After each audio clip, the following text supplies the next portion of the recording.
ಎಲ್ಲರಿಗೂ ನಮಸ್ಕಾರ ಸ್ನೇಹಿತರೆ. ಕರುನಾಡು ಜಾಬ್ ಅಲರ್ಟ್ ಚಾನಲ್‌ಗೆ ತಮಗೆಲ್ಲರಿಗೂ ಸ್ವಾಗತ. ಸ್ನೇಹಿತರೆ, ಇಂದಿನ ದಿನ ಕರ್ನಾಟಕ ವಸತಿ ಶಿಕ್ಷಣ ಸಂಸ್ಥೆಗಳಲ್ಲಿ ಅಧಿಸೂಚನೆಯನ್ನು ಹೊರಡಿಸಿರುವಂತಹ, ಈಗಾಗಲೇ ಅರ್ಜಿಯನ್ನ ಕರೆದಿರುವಂತಹ ಕನ್ನಡ ಭಾಷಾ ಶಿಕ್ಷಕ ಹುದ್ದೆಗೆ ಪಠ್ಯಕ್ರಮವನ್ನ ಬಿಡುಗಡೆ ಮಾಡಲಾಗಿದೆ. ಇಂದಿನ ತರಗತಿಯಲ್ಲಿ ಕರ್ನಾಟಕ ವಸತಿ ಶಿಕ್ಷಣ ಸಂಸ್ಥೆ ಹುದ್ದೆಗಳ ಎಲ್ಲಾ ಪಠ್ಯಕ್ರಮವನ್ನ ವಿಶ್ಲೇಷಣೆಯನ್ನ ಮಾಡಿದ್ದೆ. ಇಂದಿನ ತರಗತಿಯಲ್ಲಿ ಹೇಳಿದ ರೀತಿ ಕನ್ನಡ ಭಾಷಾ ಶಿಕ್ಷಕರ ಪಠ್ಯಕ್ರಮವನ್ನ ಯಾವ ರೀತಿಯಾಗಿ ಓದಬೇಕು, ಯಾವ ಪಠ್ಯ ಪುಸ್ತಕಗಳನ್ನು ನಾವು ಓದಬೇಕಾಗುತ್ತೆ, ಮತ್ತೆ ಅಲ್ಲಿ ಕೊಟ್ಟಿರುವಂತಹ ಘಟಕಗಳವಾರು ನಾವು ಯಾವ ವಿಷಯಗಳನ್ನ ಹೇಗೆ ಓದಬೇಕು ಅನ್ನುವಂತಹ ಹಿನ್ನೆಲೆಯಲ್ಲಿ ಇಂದಿನ ತರಗತಿಯನ್ನ ಪ್ರಾರಂಭಿಸುತ್ತಿದ್ದೇನೆ.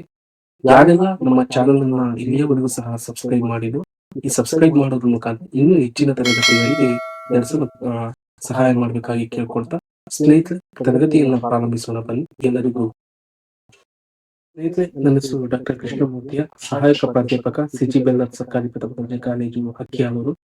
ಸ್ನೇಹಿತರೆ, ನಾನು ಇದಕ್ಕೂ ಮುಂಚೆ ಕರೆ ಮಾಡಿದಂತಹ ಕರ್ನಾಟಕ ವಸತಿ ಶಿಕ್ಷಣ ಸಂಸ್ಥೆಗಳ ಕನ್ನಡ ಭಾಷಾ ಶಿಕ್ಷಕ ಹುದ್ದೆಗೆ ಆಯ್ಕೆಯಾಗಿದ್ದೆ. ಅಂತಹ ಸಂದರ್ಭದಲ್ಲಿ ಕೆಪಿಎಸ್ಸಿ ಪರೀಕ್ಷೆಯನ್ನು ನಡೆಸಿತ್ತು.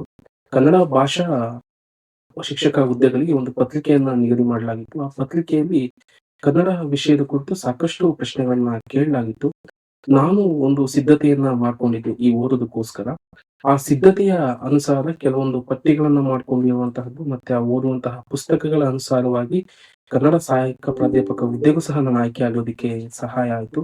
ಈ ಹಿನ್ನೆಲೆಯಲ್ಲಿ ಯಾವೆಲ್ಲ ಸ್ಪರ್ಧಾರ್ಥಿಗಳಿದ್ದಾರೋ ಅವರಿಗೆ ಕನ್ನಡ ಭಾಷಾ ಶಿಕ್ಷಕ ಹುದ್ದೆಯನ್ನ ಪಡ್ಕೊಳ್ಳೋದಕ್ಕೋಸ್ಕರ ಯಾವ ರೀತಿಯಾಗಿ ನಾವು ಕ್ರಮವನ್ನು ಅನುಸರಿಸಬೇಕು, ಘಟಕವಾರು ನಾವು ಯಾವೆಲ್ಲ ಪುಸ್ತಕಗಳನ್ನ ಓದಬೇಕು, ನಂತರ ಹಳೆಗನ್ನಡ, ನಡುಗನ್ನಡ, ಹೊಸಗನ್ನಡ ಕಾಲದ ಕವಿಗಳು, ಕೃತಿಗಳು, ಇವುಗಳನ್ನೆಲ್ಲ ನಾವು ಹೇಗೆ ಅಭ್ಯಾಸವನ್ನ ಮಾಡಬೇಕು ಅನ್ನುವಂತಹ ನಿಟ್ಟಿನಲ್ಲಿ ಒಂದು ಘಟಕವಾರು ನಾನು ತರಗತಿಯನ್ನ ಪ್ರಾರಂಭ ಮಾಡಿದ್ದೀನಿ. ಇವತ್ತು ಮೊದಲನೇದಾಗಿ ಘಟಕ ಒಂದನ್ನ ತೆಗೆದುಕೊಂಡಿದ್ದೀನಿ. ಯಾವ ರೀತಿಯಾಗಿ ನಾವು ಓದಬೇಕು, ಯಾವೆಲ್ಲ ವಿಷಯಗಳಿರ್ತವೆ ಅನ್ನುವಂತಹ ಹಿನ್ನೆಲೆಯಲ್ಲಿ ಇಂದಿನ ತರಗತಿಯನ್ನ ಪ್ರಾರಂಭ ಮಾಡ್ತಾ ಇದ್ದೇನೆ. ಸ್ನೇಹಿತರೆ, ಯಾರೆಲ್ಲ ಇಲ್ಲಿವರೆಗೂ ಸಹ ನಮ್ಮ ಚಾನೆಲ್ ಅನ್ನ ಫಾಲೋ ಇಲ್ವೋ ಅವರೆಲ್ಲರೂ ಸಹ ಫಾಲೋ ಮಾಡಿ, ಸಬ್ಸ್ಕ್ರೈಬ್ ಮಾಡಿ, ಲೈಕ್ಸ್ ಮತ್ತು ಕಾಮೆಂಟ್ಸ್ ಮುಖಾಂತರ ಈ ತರದ ತರಗತಿಗಳನ್ನ ನಡೆಸೋದಕ್ಕೆ ಹೆಚ್ಚು ಪ್ರೋತ್ಸಾಹ ನೀಡಬೇಕು ಅಂತ ತಮ್ಮಲ್ಲಿ ವಿನಂತಿಸಿಕೊಳ್ಳುತ್ತಾ ತರಗತಿಯನ್ನ ಪ್ರಾರಂಭ ಮಾಡೋಣ. ಮೊದಲನೇದಾಗಿ ಸ್ನೇಹಿತರೆ, ನನ್ನ ಒಂದು ಆಲೋಚನೆ ಇದೆ. ಸ್ಪರ್ಧಾತ್ಮಕ ಪರೀಕ್ಷೆಗಳಲ್ಲಿ ಓದಬೇಕು ಅಂತ ಇದ್ದಾಗ ಮೊದಲನೇದಾಗಿ ಸಮುದ್ರದಾದಂತೆ ವಿಶಾಲವಾದಂತಹ ಓದನ್ನು ನಾವು ಮಾಡ್ಕೊಬೇಕು, ಮತ್ತೆ ಬಾವಿಯಂತೆ ಆಳವಾದ ಓದನ್ನ ನಾವು ಗ್ರಹಿಸಬೇಕು. ಯಾಕಂದ್ರೆ ಯಾವುದೇ ಒಂದು ಪುಸ್ತಕವನ್ನು ನಾವು ತೆಗೆದುಕೊಂಡ್ರೆ ಅದಕ್ಕೆ ಆ ಪುಸ್ತಕದ ಆಳವಾದಂತಹ ಓದನ್ನು ನಾವು ಮೊದಲು ಮಾಡಿದ್ರೆ ನಂತರ ಸಮಗ್ರವಾಗಿ ಎಲ್ಲಾ ಪುಸ್ತಕಗಳನ್ನು ಓದುವಂತಹ ಸಮುದ್ರದ ಒಂದು ವಿಶಾಲ ಓದನ್ನ ನಾವು ಇಟ್ಕೊಂಡಿರ್ಬೇಕು. ಈ ರೀತಿಯಾಗಿ ಓದಿದಂತಹ ಸಂದರ್ಭದಲ್ಲಿ ನಮಗೆ ಹೆಚ್ಚು ಸಮಗ್ರವಾದ ಜ್ಞಾನವನ್ನ ಪಡ್ಕೊಳ್ಳುತ್ತೆ. ಓದಿದ ನಂತರ ಅದನ್ನ ಸ್ಮಾರ್ಟ್ ವರ್ಕ್ ಆಗಿ ಕನ್ವರ್ಟ್ ಮಾಡಬೇಕು, ವಿವಿಧ ಕೌಶಲ್ಯಗಳಾಗಿ ಕನ್ವರ್ಟ್ ಮಾಡಿ ವಿವಿಧ ಹಲವಾರು ಸ್ಕಿಲ್ಸ್ ಗಳನ್ನು ನಾವು ಅಳವಡಿಸಿಕೊಂಡಾಗ ಸ್ಪರ್ಧಾತ್ಮಕ ಪರೀಕ್ಷೆ ಅನ್ನುವಂತಹದ್ದು ನಮಗೆ ಸರಳ ಆಗ್ತಾ ಹೋಗುತ್ತೆ ಅನ್ನುವಂತಹ ನಿಟ್ಟಿನಲ್ಲಿ ನಾನು ಹೇಳ್ತಾ, ಸ್ನೇಹಿತರೆ, ಮೊದಲನೇದಾಗಿ ನಾವು ಸ್ಪರ್ಧಾತ್ಮಕ ಪರೀಕ್ಷೆಗಳಲ್ಲಿ ನಾವು ತೆಗೆದುಕೊಳ್ಳುವಂತಹ ಸಂದರ್ಭದಲ್ಲಿ ಇಷ್ಟು ಅಂಶಗಳು ನಮಗೆ ಬಹುಮುಖ್ಯವಾಗಿರ್ಬೇಕು.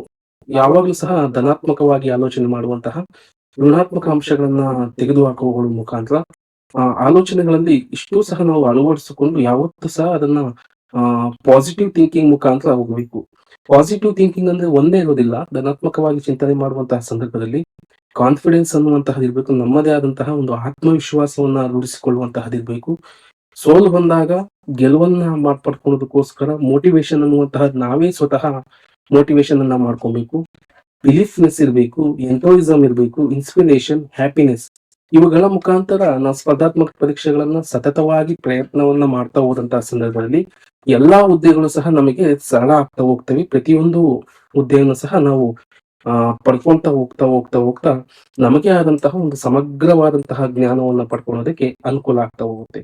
ಸ್ನೇಹಿತರೆ, ಯಾರೆಲ್ಲ ಇನ್ನು ಓದಲು ಪ್ರಾರಂಭ ಮಾಡ್ತಿದ್ದೀರೋ, ಈಗಾಗಲೇ ಹುದ್ದೆಯಲ್ಲಿದ್ದೀರೋ, ನೀವು ಪ್ರತಿಯೊಂದು ಓದಲು ಪ್ರಾರಂಭ ಮಾಡುವಾಗ ಈ ತರದ ಆಲೋಚನೆಗಳನ್ನ ಇಟ್ಕೊಂಡಂತಹ ಸಂದರ್ಭದಲ್ಲಿ ಯಾವುದೇ ಪರೀಕ್ಷೆ ಆಗಲಿ ನಿಮಗೆ ಇನ್ನೂ ಸಹ ಹೆಚ್ಚು ಸಹಾಯ ಆಗುತ್ತೆ ಅಂತ ಹೇಳ್ತಾ, ನಂತರ ಕನ್ನಡ ಭಾಷಾ ಶಿಕ್ಷಕ ಹುದ್ದೆಗೆ ಓದುವಂತಹವರು ನಿರ್ದಿಷ್ಟವಾಗಿ ಇಷ್ಟು ಅಂಶಗಳನ್ನ ಪಡ್ಕೊಂಡಿರ್ಬೇಕು. ಮೊದಲನೇದಾಗಿ ವಿಷಯಕ್ಕೆ ಬಂದಂತಹ ಸಂದರ್ಭದಲ್ಲಿ ನಿಮಗೆ ಕನ್ನಡ ಸಾಹಿತ್ಯ ಇದೆ ಅಂದ್ರೆ ಅದರ ವಿಷಯ ಜ್ಞಾನವನ್ನ ಮೊದಲು ನೀವು ಬೆಳೆಸ್ಕೊಬೇಕು. ವಿಷಯ ಜ್ಞಾನಕ್ಕೆ ಸಂಬಂಧಪಟ್ಟಂತಹ ಹಲವಾರು ಮಾಹಿತಿಗಳನ್ನ ಸಂಗ್ರಹಣೆ ಮಾಡಬೇಕು. ಅದರಲ್ಲಿ ಹೆಚ್ಚು ಜ್ಞಾನವನ್ನ ಪಡ್ಕೊಳ್ಬೇಕು. ಅವುಗಳಲ್ಲಿ ಹೆಚ್ಚು ವಿಷಯಗಳೇನು? ಈಗ ವಿಷಯ ಜ್ಞಾನವನ್ನ ಬಳಸ್ಕೊಂತೀರಿ ಸಾಹಿತ್ಯದ ಬಗ್ಗೆ ಎಂದಾಗ ಅದಕ್ಕೆ ನಿಮಗೆ ಬಹುಮುಖ್ಯವಾಗಿ ಆಸಕ್ತಿ ಇರಬೇಕು. ಆಸಕ್ತಿ ಅನುಸಾರ ಸಾಕಷ್ಟು ವಿಷಯಗಳನ್ನ ಓದುವಂತಹ ಪ್ರಯತ್ನವನ್ನ ಮಾಡಬೇಕು. ಈಗ ವಿಷಯ ಜ್ಞಾನ ಅಂದಾಗ ಒಂದಿಷ್ಟು ಸಂಗ್ರಹಣೆ ಬೇಕು. ಈ ಸಾಹಿತ್ಯದ ವಿಷಯಗಳನ್ನು ಓದುವಾಗ ಪುಸ್ತಕಗಳು ಬಹುಮುಖ್ಯವಾಗಿ ಕೆಲಸವನ್ನ ನಿರ್ವಹಿಸ್ತವೆ. ಅದಕ್ಕೆ ಪುಸ್ತಕಗಳ ಸಂಗ್ರಹಣೆಯನ್ನ ಮಾಡಬೇಕು. ನಂತರ ಪಠ್ಯಕ್ರಮದ ಪ್ರತಿಯೊಂದು ವಿಷಯದ ಬಗ್ಗೆ ಅರಿವಿರಬೇಕು. ಉದಾಹರಣೆಗೆ ನಿಮಗೆ ಕನ್ನಡ ಭಾಷಾ ಶಿಕ್ಷಕ ಹುದ್ದೆಗಳಿಗೆ ಕೊಟ್ಟಿರುವಂತಹ ಸಂದರ್ಭದಲ್ಲಿ ಸಂಕ್ಷಿಪ್ತವಾಗಿ ಪಠ್ಯಕ್ರಮವನ್ನ ಕೊಡಲಾಗಿದೆ. ಆದ್ರೆ ಒಂದೊಂದು ವಿಷಯವನ್ನ ನಾವು ತೆಗೆದುಕೊಂತ ಹೋದ್ರೆ ಈಗ ಹಳಗನ್ನಡ ಅಂತ ತೆಗೆದು ನೋಡಿದಾಗ ಅಲ್ಲಿ ಸಾಕಷ್ಟು ವಿಷಯಗಳನ್ನ ಕೊಟ್ಟಿರುವಂತಹದನ್ನ ನೋಡ್ಬೋದು. ಹಾಗಾಗಿ ಪಠ್ಯಕ್ರಮದ ಪ್ರತಿಯೊಂದು ವಿಷಯದ ಅರಿವಿರ್ಬೇಕು ಅನ್ನುವಂತಹದ್ದು. ಉದಾಹರಣೆ ಮುಂದೆ ಅದನ್ನ ನಾನು ಹೆಚ್ಚು ಹೆಚ್ಚು ಹೇಳ್ಕೊಂತ ಹೋಗ್ತೇನೆ. ನಂತರ ಜ್ಞಾನ ಅನ್ನುವಂತಹದ್ದು ಸಾಹಿತ್ಯ ಚಿಂತನೆ ಬಗ್ಗೆ ಒಂದಿಷ್ಟು ಆಳವಾದ ಜ್ಞಾನವನ್ನ ಬೆಳೆಸ್ಕೊಂಡ್ರೆ ಯಾವುದೇ ಪ್ರಶ್ನೆ ಕೊಟ್ಟಂತಹ ಸಂದರ್ಭದಲ್ಲಿ ಆ ಪ್ರಶ್ನೆಗೆ ಸರಿಯಾದ ಉತ್ತರವನ್ನ ಹಾಕೋದಿಕ್ಕೆ ಅನುಕೂಲ ಆಗುತ್ತೆ ಅನ್ನುವಂತಹದ್ದು. ಇಲ್ಲ ಅಂದ್ರೆ ಸಾಹಿತ್ಯ ಚರಿತ್ರೆ ಬಗ್ಗೆ ನಮಗೆ ಆಳವಾದ ಜ್ಞಾನ ಇದ್ದರೆ ನಾವು ಮೇಲ್ಮೇಲ್ ಮಾತ್ರ ವಿಷಯಗಳನ್ನ ಓದ್ಕೊಂಡು ಹೋದಂತಹ ಸಂದರ್ಭದಲ್ಲಿ ಅಲ್ಲಿ ಬಂದಂತಹ ಪ್ರಶ್ನೆಗಳಿಗೆ ತಪ್ಪು ಉತ್ತರಗಳನ್ನು ಹಾಕುವಂತಹ ಸಂಭವನೀಯತೆ ಹೆಚ್ಚಾಗಿರುತ್ತೆ ಸ್ನೇಹಿತರೆ. ಹಾಗಾಗಿ ಪ್ರಶ್ನೆ ಪತ್ರಿಕೆ ಮೂಲಕ ಅದನ್ನು ನಾವು ಸ್ಪಷ್ಟತೆಯನ್ನ ಪಡಿಬೇಕು. ಸಾಹಿತ್ಯ ಚರಿತ್ರೆ ಬಗ್ಗೆ ಆಳವಾದ ಜ್ಞಾನವನ್ನ ಇದ್ರೆ ನಮಗೆ ಪ್ರಶ್ನೆ ಪತ್ರಿಕೆಗಳಲ್ಲಿ ಯಾವುದೇ ಆದಂತಹ ಗೊಂದಲಗಳು ನಮಗೆ ಕಡಿಮೆ ಆಗಿರ್ತವೆ ಎನ್ನುವಂತಹದನ್ನ ನಾವು ಬಹುಮುಖ್ಯವಾಗಿ ಇಲ್ಲಿ ನೋಡ್ಬೇಕಾಗುತ್ತೆ.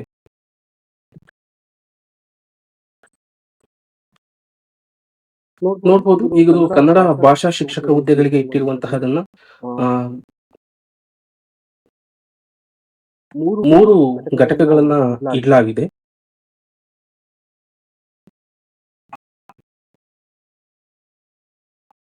ಮೂರು ಘಟಕಗಳನ್ನ ಇಡಲಾಗಿದೆ. ಘಟಕ 1 ಕನ್ನಡ ಸಾಹಿತ್ಯ ಚರಿತ್ರೆ, ಅದರಲ್ಲಿ ಹಳಗನ್ನಡ, ನಡುಗನ್ನಡ, ಹೊಸಗನ್ನಡ ಕಾಲ, ಕವಿಗಳು ಮತ್ತು ಕೃತಿಗಳು.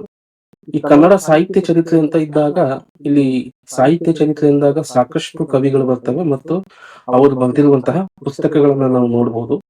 ಇಲ್ಲಿ ಘಟಕ 2 ಇದೆ. ಕಾವ್ಯ ಮೀಮಾಂಸೆ ಎನ್ನುವಂತಹ ಒಂದು ಪರಿಕಲ್ಪನೆ ಇಟ್ಟಿದ್ದಾರೆ. ಆದ್ರೆ ಇಲ್ಲಿ ಹೇಳಿಲ್ಲ ಸ್ಪಷ್ಟವಾಗಿ ಭಾರತೀಯ ಕಾವ್ಯ ಮೀಮಾಂಸೆನು ಪಾಶ್ಚಾತ್ಯ ಕಾವ್ಯ ಮೀಮಾಂಸೆನು ಅನ್ನುವಂತಹದ್ದು. ನಾವು ಡಿಗ್ರಿ ಓದುವಂತಹ ಸಂದರ್ಭದಲ್ಲಿ ಅಥವಾ ಬೇರೆ ಶಿಕ್ಷಣವನ್ನ ಪಡೆಯುವಾಗ ಭಾರತೀಯ ಕಾವ್ಯ ಮೀಮಾಂಸೆ ಮತ್ತು ಪಾಶ್ಚಾತ್ಯ ಕಾವ್ಯ ಮೀಮಾಂಸೆ ಎರಡನ್ನೂ ಸಹ ಓದಿರ್ತೇವೆ. ನಂತರ ಛಂದಸ್ಸನ್ನ ಇದ್ರ ಜೊತೆಗೆ ಸೇರಿಸಿ ಕೊಡಲಾಗಿದೆ. ಇಲ್ಲಿ ಛಂದಸ್ಸು ಅಂತಿದ್ದಾಗ ಛಂದಸ್ಸಿನ ಯಾವೆಲ್ಲ ಛಂದಸ್ಸುಗಳು ಅಂತ ಸ್ಪಷ್ಟವಾಗಿ ಇನ್ನು ಹೇಳಿಲ್ಲ. ಘಟಕ 3 ನೋಡಿದಂತಹ ಸಂದರ್ಭದಲ್ಲಿ ಕನ್ನಡ ಭಾಷೆ ಮತ್ತು ವ್ಯಾಕರಣ ಅಂತ ಕೊಟ್ಟಿದ್ದಾರೆ.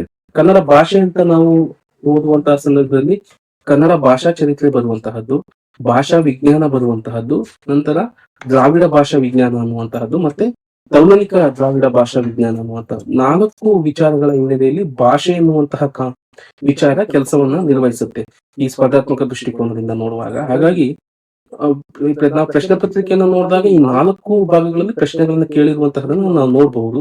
ಹಾಗಾಗಿ ನಾವು ಯಾವೆಲ್ಲ ವಿಷಯಗಳನ್ನ ಬಿಡದ ರೀತಿ ಓದ್ಬೇಕು ಅನ್ನುವಂತಹದ್ದು ಬಹಳ ಮುಖ್ಯ. ನೀವು ಇನ್ನ ಸಾಮಾನ್ಯವಾಗಿ ವ್ಯಾಕರಣವನ್ನ ಎಲ್ಲರೂ ಸಹ ಓದಿರ್ತೀರ. ಈಗಾಗಲೇ ST ಇರ್ಬೋದು, KPSC ಗ್ರೂಪ್ C ಎಕ್ಸಾಮ್ ಇರ್ಬೋದು, ಇವಾಗ ವಿಷಯಗಳಿಗೆಲ್ಲ ಓದಿರ್ತೀರ. ಆದ್ರೆ ಒಂದಿಷ್ಟು ಇಲ್ಲೂ ಸಹ ಈ ಪರೀಕ್ಷೆಗೆ ಒಂದಿಷ್ಟು ಸಂಕ್ಷಿಪ್ತವಾಗಿ ಓದ್ಕೊಂಡು ಹೋದಂತಹ ಸಂದರ್ಭದಲ್ಲಿ ನಮಗೆ ಇನ್ನು ಹೆಚ್ಚು ಉಪಯುಕ್ತವಾಗುವಂತಹದನ್ನ ನಾವು ನೋಡ್ಬೋದು. ಉದಾಹರಣೆ ತೆಗೆದುಕೊಂಡಿದ್ದೇನೆ. ಹಳಗನ್ನಡ ಅಂತ ಇದ್ದಾಗ ಯಾವೆಲ್ಲ ವಿಚಾರಗಳು ಬರ್ತವೆ ಎನ್ನುವಂತಹದ್ದು ಇದು ಬಹುತೇಕ ಸಹಾಯಕ ಪ್ರಾಧ್ಯಾಪಕರಿಗಿರುವಂತಹ ಹುದ್ದೆಯ ಪಠ್ಯಕ್ರಮದಲ್ಲಿರುವಂತಹದ್ದು. ಅಲ್ಲಿ ಕೊಟ್ಟಿದ್ದಾರೆ ನಿರ್ದಿಷ್ಟವಾಗಿ ಪ್ರಾಚೀನ ಕನ್ನಡ ಸಾಹಿತ್ಯ ಅಂದ್ರೆ ಏನು ಅನ್ನುವಂಥದ್ದು, ಯಾವೆಲ್ಲ ಓದ್ಬೇಕು ಅನ್ನುವಂತಹದ್ದು. ಇದನ್ನು ನೀವೊಂದು ಉದಾಹರಣೆ ತೆಗೆದುಕೊಳ್ಳಿ. ಈ ರೀತಿಯಾಗಿ ಓದಿ ಅಂತ ನಾನು ಹೇಳ್ತಿಲ್ಲ, ಇವುಗಳ ಬಗ್ಗೆ ಒಂದಿಷ್ಟು ಸಂಕ್ಷಿಪ್ತವಾದ ಜ್ಞಾನವನ್ನ ತಿಳ್ಕೊಂಡು ಹೋಗಿರ್ಬೇಕು.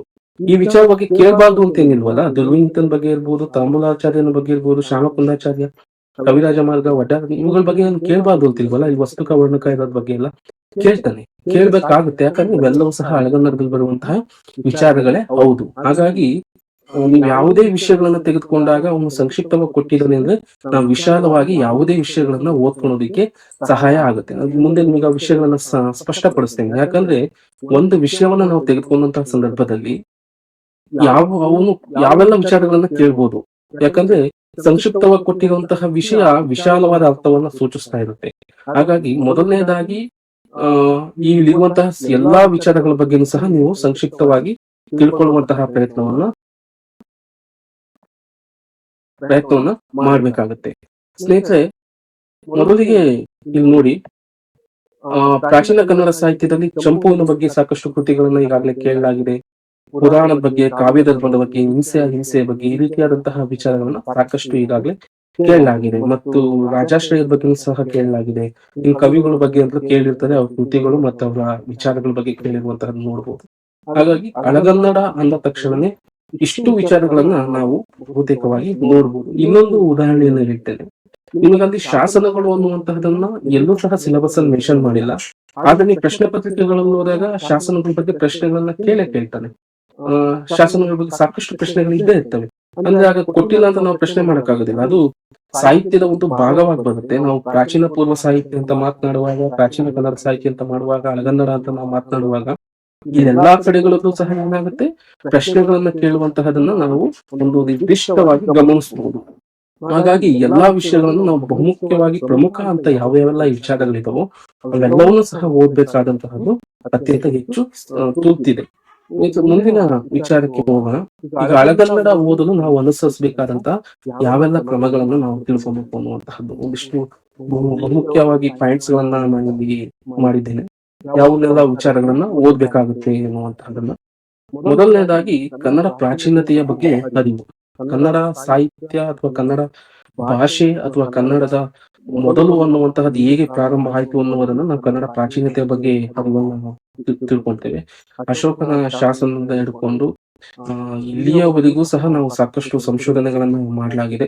ಕನ್ನಡ ಅನ್ನುವ ಕುರಿತು, ಕರ್ನಾಟಕ ಚರಿತ್ರೆ ಅನ್ನುವಂತ ಕುರಿತೆ ಸಾಕಷ್ಟು ಚರ್ಚೆಗಳಾಗಿರುವುದನ್ನ ನೋಡಬಹುದು. ಇದರ ಕುರಿತು ಸಾಕಷ್ಟು ವಿದ್ವಾಂಸರು ಚರ್ಚೆಯನ್ನ ಮಾಡಿರುವಂತಹದನ್ನ ನಾವು ನೋಡ್ಬೋದು. ಈ ತರದ ಹಿನ್ನೆಲೆಯಲ್ಲಿ ಕನ್ನಡ ಪ್ರಾಚೀನತೆಯ ಬಗ್ಗೆ ಅರಿವು ಇರಬೇಕು. ಇದ್ರ ಬಗ್ಗೆನೂ ಸಹ ಈಗಾಗಲೇ ಸಾಕಷ್ಟು ಪ್ರಶ್ನೆಗಳನ್ನ ಕೇಳಿದೆ ಕೇಳಿದೆ ಈಗ ಪ್ರಾಚೀನ ಕನ್ನಡ ಕೃತಿಗಳ ಪಟ್ಟಿ. ಈ ಪಟ್ಟಿಯನ್ನ ಮುಂದೆ ಹೇಳ್ತೀನಿ, ಯಾವ ರೀತಿಯಾಗಿ ಪಟ್ಟಿಗಳನ್ನ ಓದ್ಬೇಕು ಅನ್ನುವಂತಹದನ್ನ ಮುಂದೆ ಬರುತ್ತೆ. ನಂತರ ಕವಿಗಳ ಕೃತಿ, ಮೂಲ, ಕಾಲ, ದೇಶ ಇದರ ಬಗ್ಗೆ ಸ್ಪಷ್ಟ ತಿಳುವಳಿಕೆ ಇರಬೇಕು. ಆಗ್ಲೇ ನೀವು ಸಿಲೆಬಸ್ ಅಲ್ಲಿ ಕವಿಗಳ ಕೃತಿಗಳು ಮತ್ತು ಕಾಲಗಳು ಅಂತ ಅಲ್ಲಿ ವಿಚಾರವನ್ನ ಮಾಡಿದನಲ್ಲ, ಅದೇ ರೀತಿಯಲ್ಲಿ ಆ ಕೃತಿಗಳನ್ನ ಯಾವ್ದಾದ್ರು ಪಂಪನನ್ನ ತೆಗೆದುಕೊಂಡಾಗ ಪಂಪನ ಆದಿಪುರಾಣ ಮತ್ತು ವಿಕ್ರಮಾರ್ಜುನ ವಿಜಯ ಕೃತಿ, ಅದನ್ನ ಕೃತಿ ಎರಡು ಕೃತಿಗಳು. ಮೂಲ ಹೇಗಾಯ್ತು, ಈಗ ಆದಿಪುರಾಣಕ್ಕೆ ಯಾವುದು ಕೃತಿ ಮೂಲ, ಅದೇ ರೀತಿ ವಿಕ್ರಮಾರ್ಜುನ ವಿಜಯ ಕೃತಿಗೆ ಯಾವುದು ಮೂಲ, ನಂತರ ಕಾಲ, ಯಾವ ಕಾಲಘಟ್ಟದಲ್ಲಿ ಅದನ್ನ ರಚನೆ ಮಾಡಲಾಯಿತು ಅನ್ನುವಂತಹದ್ದು, ದೇಶ ಅಂತ ಬಂದಾಗ ಯಾವ ಸಂದರ್ಭದಲ್ಲಿ ಅದನ್ನ ರಚನೆ ಆಯ್ತು ಅನ್ನುವಂತಹದ್ದು. ಹೀಗೆ ಒಬ್ಬೊಬ್ಬ ಕವಿ, ಪಂಪ ಇರ್ಬೋದು, ಪೊನ್ನ ಇರ್ಬೋದು, ರನ್ನ ಇರ್ಬೋದು, ನಾಗಚಂದ್ರ, ನಯಸೇನ, ಬ್ರಹ್ಮಶಿವ, ಇವೆಲ್ಲಾ ಕವಿಗಳ ಬಗ್ಗೆಯೂ ಸಹ ಇದರ ಬಗ್ಗೆ ಸ್ಪಷ್ಟವಾದಂತಹ ತಿಳುವಳಿಕೆಯನ್ನ ಪಡ್ಕೊಂತ ಹೋಗ್ಬೇಕು. ಮತ್ತೆ ಆ ಕೃತಿಯಲ್ಲಿ ಬರುವಂತಹ ಬಹುಮುಖ್ಯವಾದಂತಹ ಸಂದರ್ಭಗಳನ್ನ ತಿಳ್ಕೊಂತ ಹೋಗ್ಬೇಕು. ನಂತರ ಕವಿಗಳ ಕೃತಿಗಳ ಬಗ್ಗೆ ಸಮಗ್ರ ಮಾಹಿತಿಯನ್ನ ಸಂಗ್ರಹಣೆ ಮಾಡಬೇಕು. ಈಗ ಒಂದು ಆದಿಪುರಾಣವನ್ನು ತೆಗೆದುಕೊಂಡಾಗ ಅದರಲ್ಲಿ ಎಷ್ಟು ಆಶ್ವಾಸಗಳಿದಾವೆ, ಆ ಆಶ್ವಾಸಗಳಲ್ಲಿ ಯಾವೆಲ್ಲ ಕಥೆಗಳನ್ನ ಹೇಳಲಾಗಿದೆ, ಅದು ಯಾರ ಬಗ್ಗೆ ಹೇಳಲಾಗ್ತಿದೆ ಅನ್ನುವಂತಹದನ್ನ ಸಂಕ್ಷಿಪ್ತವಾಗಿ ನೀವು ಪಾಯಿಂಟ್ಸ್ ವೈಸ್ ಈ ವಿಚಾರಗಳನ್ನ ಸಂಗ್ರಹಣೆ ಮಾಡ್ಕೊಂತ ಹೋಗ್ಬೇಕು. ನಂತರ ಕವಿಗಳ ಕೃತಿಗಳಲ್ಲಿ ಉಕ್ತಗೊಂಡಿರುವ ವಿಶೇಷ ಪ್ರಸಂಗಗಳ ಜ್ಞಾನಗಳು ಇರಬೇಕು ಅನ್ನುವಂತಹದ್ದು. ಈಗ ಹಳಗನ್ನಡ ಕೃತಿಗಳಲ್ಲಿರುವಂತಹ ಎಲ್ಲಾ ಸಾಲುಗಳನ್ನು ಕೇಳೋದಕ್ಕಾಗೋದಿಲ್ಲ. ವಿಶೇಷವಾಗಿ ವಿಶೇಷ ಪ್ರಸಂಗಗಳನ್ನ ಕೇಳಲಾಗುತ್ತೆ. ನಿಮಗೆ ಉದಾಹರಣೆಗೆ ಹೇಳ್ಬೇಕು ಅಂದ್ರೆ, ಈಗ ವಿಕ್ರಮಾರ್ಜುನ ವಿಜಯ ಕೃತಿಯನ್ನ ತೆಗೆದುಕೊಂಡಾಗ ಈಗ ಅಲ್ಲಿ ನೆನೆಯಿದಿರಣ್ಣ ಭಾಗದೊಡಿಪೆರನಾದನು ಒಂದೇ ಚಿತ್ತದಿ ನೆನೆವಡೆ ಕರ್ಣನಂ ನೆನೆಯಿದೆ ಎನ್ನುವಂತಹ ಒಂದು ಸಾಲು ಬರುತ್ತೆ. ಇದು ಕರ್ಣನ ಬಗ್ಗೆ ಇರುವಂತಹ ಒಂದು ವಿಶೇಷವಾದಂತಹ ಹೇಳಿಕೆ. ಈ ತರದ ಪ್ರಸಂಗಗಳನ್ನ ನಾವು ತೆಗೆದುಕೊಂಡಂತಹ ಸಂದರ್ಭದಲ್ಲಿ ಆ ಉಕ್ತಗೊಂಡಿರುವಂತಹ ಸಾಲುಗಳು ಮತ್ತು ಆ ವಿಶೇಷ ಪ್ರಸಂಗಗಳನ್ನ ನಾವು ವಿಶೇಷವಾಗಿ ಗಮನಿಸಬೇಕು. ಎಲ್ಲಾ ಕೃತಿಗಳಲ್ಲೂ ಈ ತರದ್ದು ಯಾವ್ದಿದೆ ವಿಶೇಷ ಸಾಲುಗಳು ಅನ್ನುವಂತಹ ತಿಳ್ಕೊಬೇಕು. ನಂತರ ಪ್ರಸಂಗಗಳು ಅಂತ ಬಂದಿರುವಂತಹ ಸಂದರ್ಭದಲ್ಲಿ ಈ ಆದಿಪುರಾಣದಲ್ಲಿ ಬರುವಂತಹ ನೀಲಾಂಜನೇಯ ಪ್ರಸಂಗ ಇರಬೇಕು, ನಿರ್ನಾಮಿಕೆಯ ಪ್ರಸಂಗಗಳಿರ್ಬೇಕು, ಈಗ ವಿಕ್ರಮಾರ್ಜುನ ವಿಜಯದಲ್ಲಿ ಬರುವಂತಹ ಭೀಷ್ಮ ಪಟ್ಟಾಭಿಷೇಕ ಪ್ರಸಂಗದಲ್ಲಿ ಬರುವಂತಹ ಸಾಲುಗಳಿರ್ಬೋದು. ಈ ರೀತಿ ಸಾಕಷ್ಟು ವಿಶೇಷ ಪ್ರಸಂಗಗಳನ್ನ ಇರ್ಬೋದು. ಇನ್ನು ವಜ್ರ ವಜ್ರಗಂಗ ಮತ್ತು ಶ್ರೀಮತಿಯ ಪ್ರಸಂಗಗಳಿರ್ಬೋದು ಆದಿಪುರಾಣದಲ್ಲಿ ಬರುವಂತಹ. ಹೀಗೆ ವಿಶೇಷವಾದಂತಹ ಪ್ರಸಂಗಗಳನ್ನ ನಾವು ಸಾಕಷ್ಟು ಗಮನಿಸಬಹುದು. ಎಲ್ಲಾ ಕೃತಿಗಳಲ್ಲೂ ಇರುತ್ತೆ. ಎಲ್ಲಾ ಕವಿಗಳು ವಿಶೇಷ ಪ್ರಸಂಗಗಳನ್ನ ರಚನೆ ಮಾಡುತ್ತಾರೆ. ಅಂದ್ರೆ ಉಕ್ತಗೊಂಡಿರುವುದು ಅಂದ್ರೆ ಆ ಉಕ್ತಗೊಂಡಿರುವಂತಹ ಪ್ರಸಿದ್ಧ ಸಾಲುಗಳು. ಹಾಗೆ ನೆನಹೊರೆ ಕನ್ನಡಂ ನೆನೆಯಿರೆ ಅಂತ ಹೇಳಿದ್ನಲ್ಲ, ಆ ರೀತಿಯಾದಂತಹ ಸಾಲುಗಳು. ಪ್ರತಿಯೊಂದು ಕೃತಿಗಳಲ್ಲಿರುವಂತಹ ಸಾಲುಗಳನ್ನು ಗಮನಿಸ್ಕೊಬೇಕು ಅನ್ನುವಂಥದ್ದು. ಇನ್ನೊಂದು ಪ್ರತಿಯೊಬ್ಬ ಕವಿಯ ರಚನೆಯ ಶೈಲಿಯನ್ನ ಗುರುತಿಸುವಂತಹ ಪ್ರಯತ್ನ. ಈಗ ಎಲ್ಲಾ ಕವಿಗಳು ಸಹ ಒಂದೇ ಶೈಲಿಯಲ್ಲಿ ಕಾವ್ಯವನ್ನ, ಕೃತಿಯನ್ನು ರಚನೆ ಮಾಡಿರೋದಿಲ್ಲ. ಒಬ್ಬೊಬ್ಬ ಕವಿಯು ಸಹ ವಿಭಿನ್ನವಾದ ಶೈಲಿಯನ್ನ ಅಳವಡಿಸಿಕೊಂಡಿರ್ತಾರೆ. ಆ ಶೈಲಿಯನ್ನ ನೀವು ಗುರುತಿಸ್ಕೊಬೇಕು ಮತ್ತು ರಚನೆ ಮಾಡಬೇಕು. ಈಗ ಹಳಗನ್ನಡ ಓದುವ ಹವ್ಯಾಸವನ್ನು ಬೆಳೆಸಿಕೊಳ್ಳುವಂತಹದನ್ನ ಹೇಳಿದ್ದಾರೆ. ಈಗ ಯಾರಾದ್ರೂ ಒಬ್ರು ಹೊಸದಾಗಿ ಓದುವಂತಹ ಪ್ರಯತ್ನವನ್ನು ಮಾಡುವಾಗ ಹಳಗನ್ನಡ ಇರುತ್ತೆ, ಓದೋದಕ್ಕಾಗೋದಿಲ್ಲಪ್ಪ, ಅರ್ಥ ಆಗ್ತಿಲ್ಲ, ಹಾಗೆ ಹೀಗೆ ಕೋರ್ಸೆಲ್ಲ ಇರುತ್ತೆ ಅಂತ ಚರ್ಚೆಯನ್ನ ಮಾಡ್ತಾ ಇರ್ತೀರ. ಆ ಅಂತಹ ಸಂದರ್ಭದಲ್ಲಿ ಅದೊಂದಿಷ್ಟು ಹವ್ಯಾಸವನ್ನ ಬೆಳೆಸ್ಕೊಂಡು ಕೆಳಗಡೆ ಅರ್ಥ ಇರುತ್ತೆ, ಅರ್ಥ ವಿವರಣೆ. ಆ ಅರ್ಥ ವಿವರಣೆಯನ್ನ ತಿಳ್ಕೊಂಡು ಆ ಸಾಲುಗಳು ಏನು ಅನ್ನುವಂತಹದನ್ನ ತಿಳ್ಕೊಂಡ್ರೆ ಸಾಕು, ನಿಮಗೆ ಪರೀಕ್ಷೆಯಲ್ಲಿ ಬಂದಿರುವಂತಹ ಸಾಲುಗಳನ್ನ ಸರಿಯಾಗಿ ಅರ್ಥ ಮಾಡ್ಬೇಕು. ಅದೇ ರೀತಿ ಕಾವ್ಯಗಳ ಪದ್ಯದ ಸಾಲುಗಳನ್ನ ಅರ್ಥ ಮಾಡ್ಕೊಳ್ಳುವಂತಹದ್ದು, ಮತ್ತೆ ಕೃತಿಗಳ ಸಾರಾಂಶ ತಿಳಿಯುವ ಮೂಲಕ ಪಾತ್ರಗಳು ಮತ್ತು ಕವಿಯ ರಚನೆಯ ಹೊಸತನವನ್ನ ತಿಳಿಯುವಂತಹದ್ದು. ಯಾವುದೇ ಕೃತಿಯಲ್ಲಿ ಅಲ್ಲಿ ಬರುವಂತಹ ಪಾತ್ರಗಳು ಏನೇನಿದಾವೆ, ಆ ಪಾತ್ರಗಳು ಏನೇನು ಹೇಳ್ತವೆ ಅನ್ನುವಂತ ಬಹುಮುಖ್ಯವಾಗಿ ಪಾತ್ರಗಳನ್ನು ಸಹ ನೀವು ಪಟ್ಟಿ ಮಾಡಿಕೊಂಡು ಪುಸ್ತಕವನ್ನು ಓದುವಂತಹ ಪ್ರಯತ್ನವನ್ನ ಮಾಡಬೇಕು. ಹೀಗೆ ಹಳಗನ್ನಡ ಅಂತತ್ತಿದ್ದಾಗ ಇಷ್ಟು ವಿಷಯಗಳ ಕಡೆಗೆ ನೀವು ಗಮನವನ್ನು ವಹಿಸಬೇಕು. ಈ ಹಿನ್ನೆಲೆಯಲ್ಲಿಯೇ ಸಾಕಷ್ಟು ಪ್ರಶ್ನೆಗಳು ಬರುವಂತಹದನ್ನ ನಾವು ಬಹುಮುಖ್ಯವಾಗಿ ನೋಡೋದಕ್ಕೆ ಸಾಧ್ಯತೆ ಇದೆ. ಸುಮ್ನೆ ಓದ್ತೀವಿ, ಕೊನೆ ಪ್ರಾರಂಭದ ಪುಟದಿಂದ ಹಿಡ್ಕೊಂಡು ಕೊನೆ ಪುಟದವರೆಗೂ ಓದ್ದೆ, ಏನನ್ನು ಓದಿದೆ ಅನ್ನುವಂತಹದ್ದು ಬಹಳ ಮುಖ್ಯ. ನೀವು ನಿಮ್ಮ ಓದಿನಲ್ಲಿ ಪುಸ್ತಕದಲ್ಲಿ ಇಷ್ಟು ಅಂಶಗಳನ್ನ ನಾನು ಗಮನಿಸಿದಿನ, ಇಷ್ಟು ಅಂಶಗಳು ಇದಾವ ಅಂತ ಇದ್ರೆ ಮಾತ್ರ ಅದು ಸಮರ್ಥವಾದಂತಹ ಓದು ಮತ್ತು ಪರೀಕ್ಷೆಗೆ ನೀವು ಓದಿದಿರಾ ಅನ್ನುವಂತಹದ್ದು ಬಹಳ ಮುಖ್ಯ ಆಗುತ್ತೆ. ಕನ್ನಡ ಭಾಷಾ ಶಿಕ್ಷಕ ಹುದ್ದೆಗಿರ್ಬೋದು, ಸಹಾಯಕ ಪ್ರಾಧ್ಯಾಪಕ ಹುದ್ದೆಗಿರ್ಬೋದು, ನಾನು ಓದಿದಂತಹ ಸಂದರ್ಭದಲ್ಲಿ ಇಷ್ಟು ಅಂಶಗಳನ್ನ ನಾನು ಯಾವುದೇ ಪುಸ್ತಕದಲ್ಲಿ ಮೊದಲು ಹುಡುಕ್ತಾ ಇದ್ದೆ. ಅಂದ್ರೆ ಪ್ರಶ್ನೆ ಪತ್ರಿಕೆ ತೆಗೆಯುವಂತಹ ಒಬ್ಬ ವ್ಯಕ್ತಿಯ ಮೈಂಡ್ ಸೆಟ್ ಅನ್ನ ಅರ್ಥ ಮಾಡ್ಕೊಬೇಕು. ಆತನ ಮೈಂಡ್ ಸೆಟ್ ಏನಿರುತ್ತೆ ಅಂದ್ರೆ, ಪಂಪನ ಬಗ್ಗೆ ಇವನಿಗೆ ಏನ್ ಗೊತ್ತು ಅನ್ನುವಂಥದ್ದನ್ನ ಮೊದಲ ಪ್ರಶ್ನೆಯನ್ನ ಮಾಡ್ಕೊಂತಾನೆ. ಏನ್ ಗೊತ್ತು ಇವನ ಪಂಪನ ಬಗ್ಗೆ ಅಂತ ಇದ್ದಾಗ ಇಷ್ಟು ಅಂಶಗಳನ್ನ ನಾವು ಬಹುಮುಖ್ಯವಾಗಿ ನಮ್ಮ ತಲೆಯಲ್ಲಿದ್ದಂತಹ ಸಂದರ್ಭದಲ್ಲಿ ಒಬ್ಬ ಸಮರ್ಥವಾದಂತಹ ಅರ್ಹ ವ್ಯಕ್ತಿಯನ್ನ ಆಯ್ಕೆ ಮಾಡೋದಕ್ಕೆ ಸೂಕ್ತ ಆಗುತ್ತೆ ಅನ್ನುವಂತಹದ್ದು. ಹಾಗಾದ್ರೆ ಬನ್ನಿ, ಪ್ರಶ್ನೆ ಕೇಳುವಂತಹ ಮಾದರಿಗಳು ಏನೇನಿರ್ತವೆ ಅನ್ನುವಂತಹದ್ದು ಬಹಳ ಮುಖ್ಯವಾಗಿ ಏನೇನಿರ್ತವೆ ನೋಡೋಣ.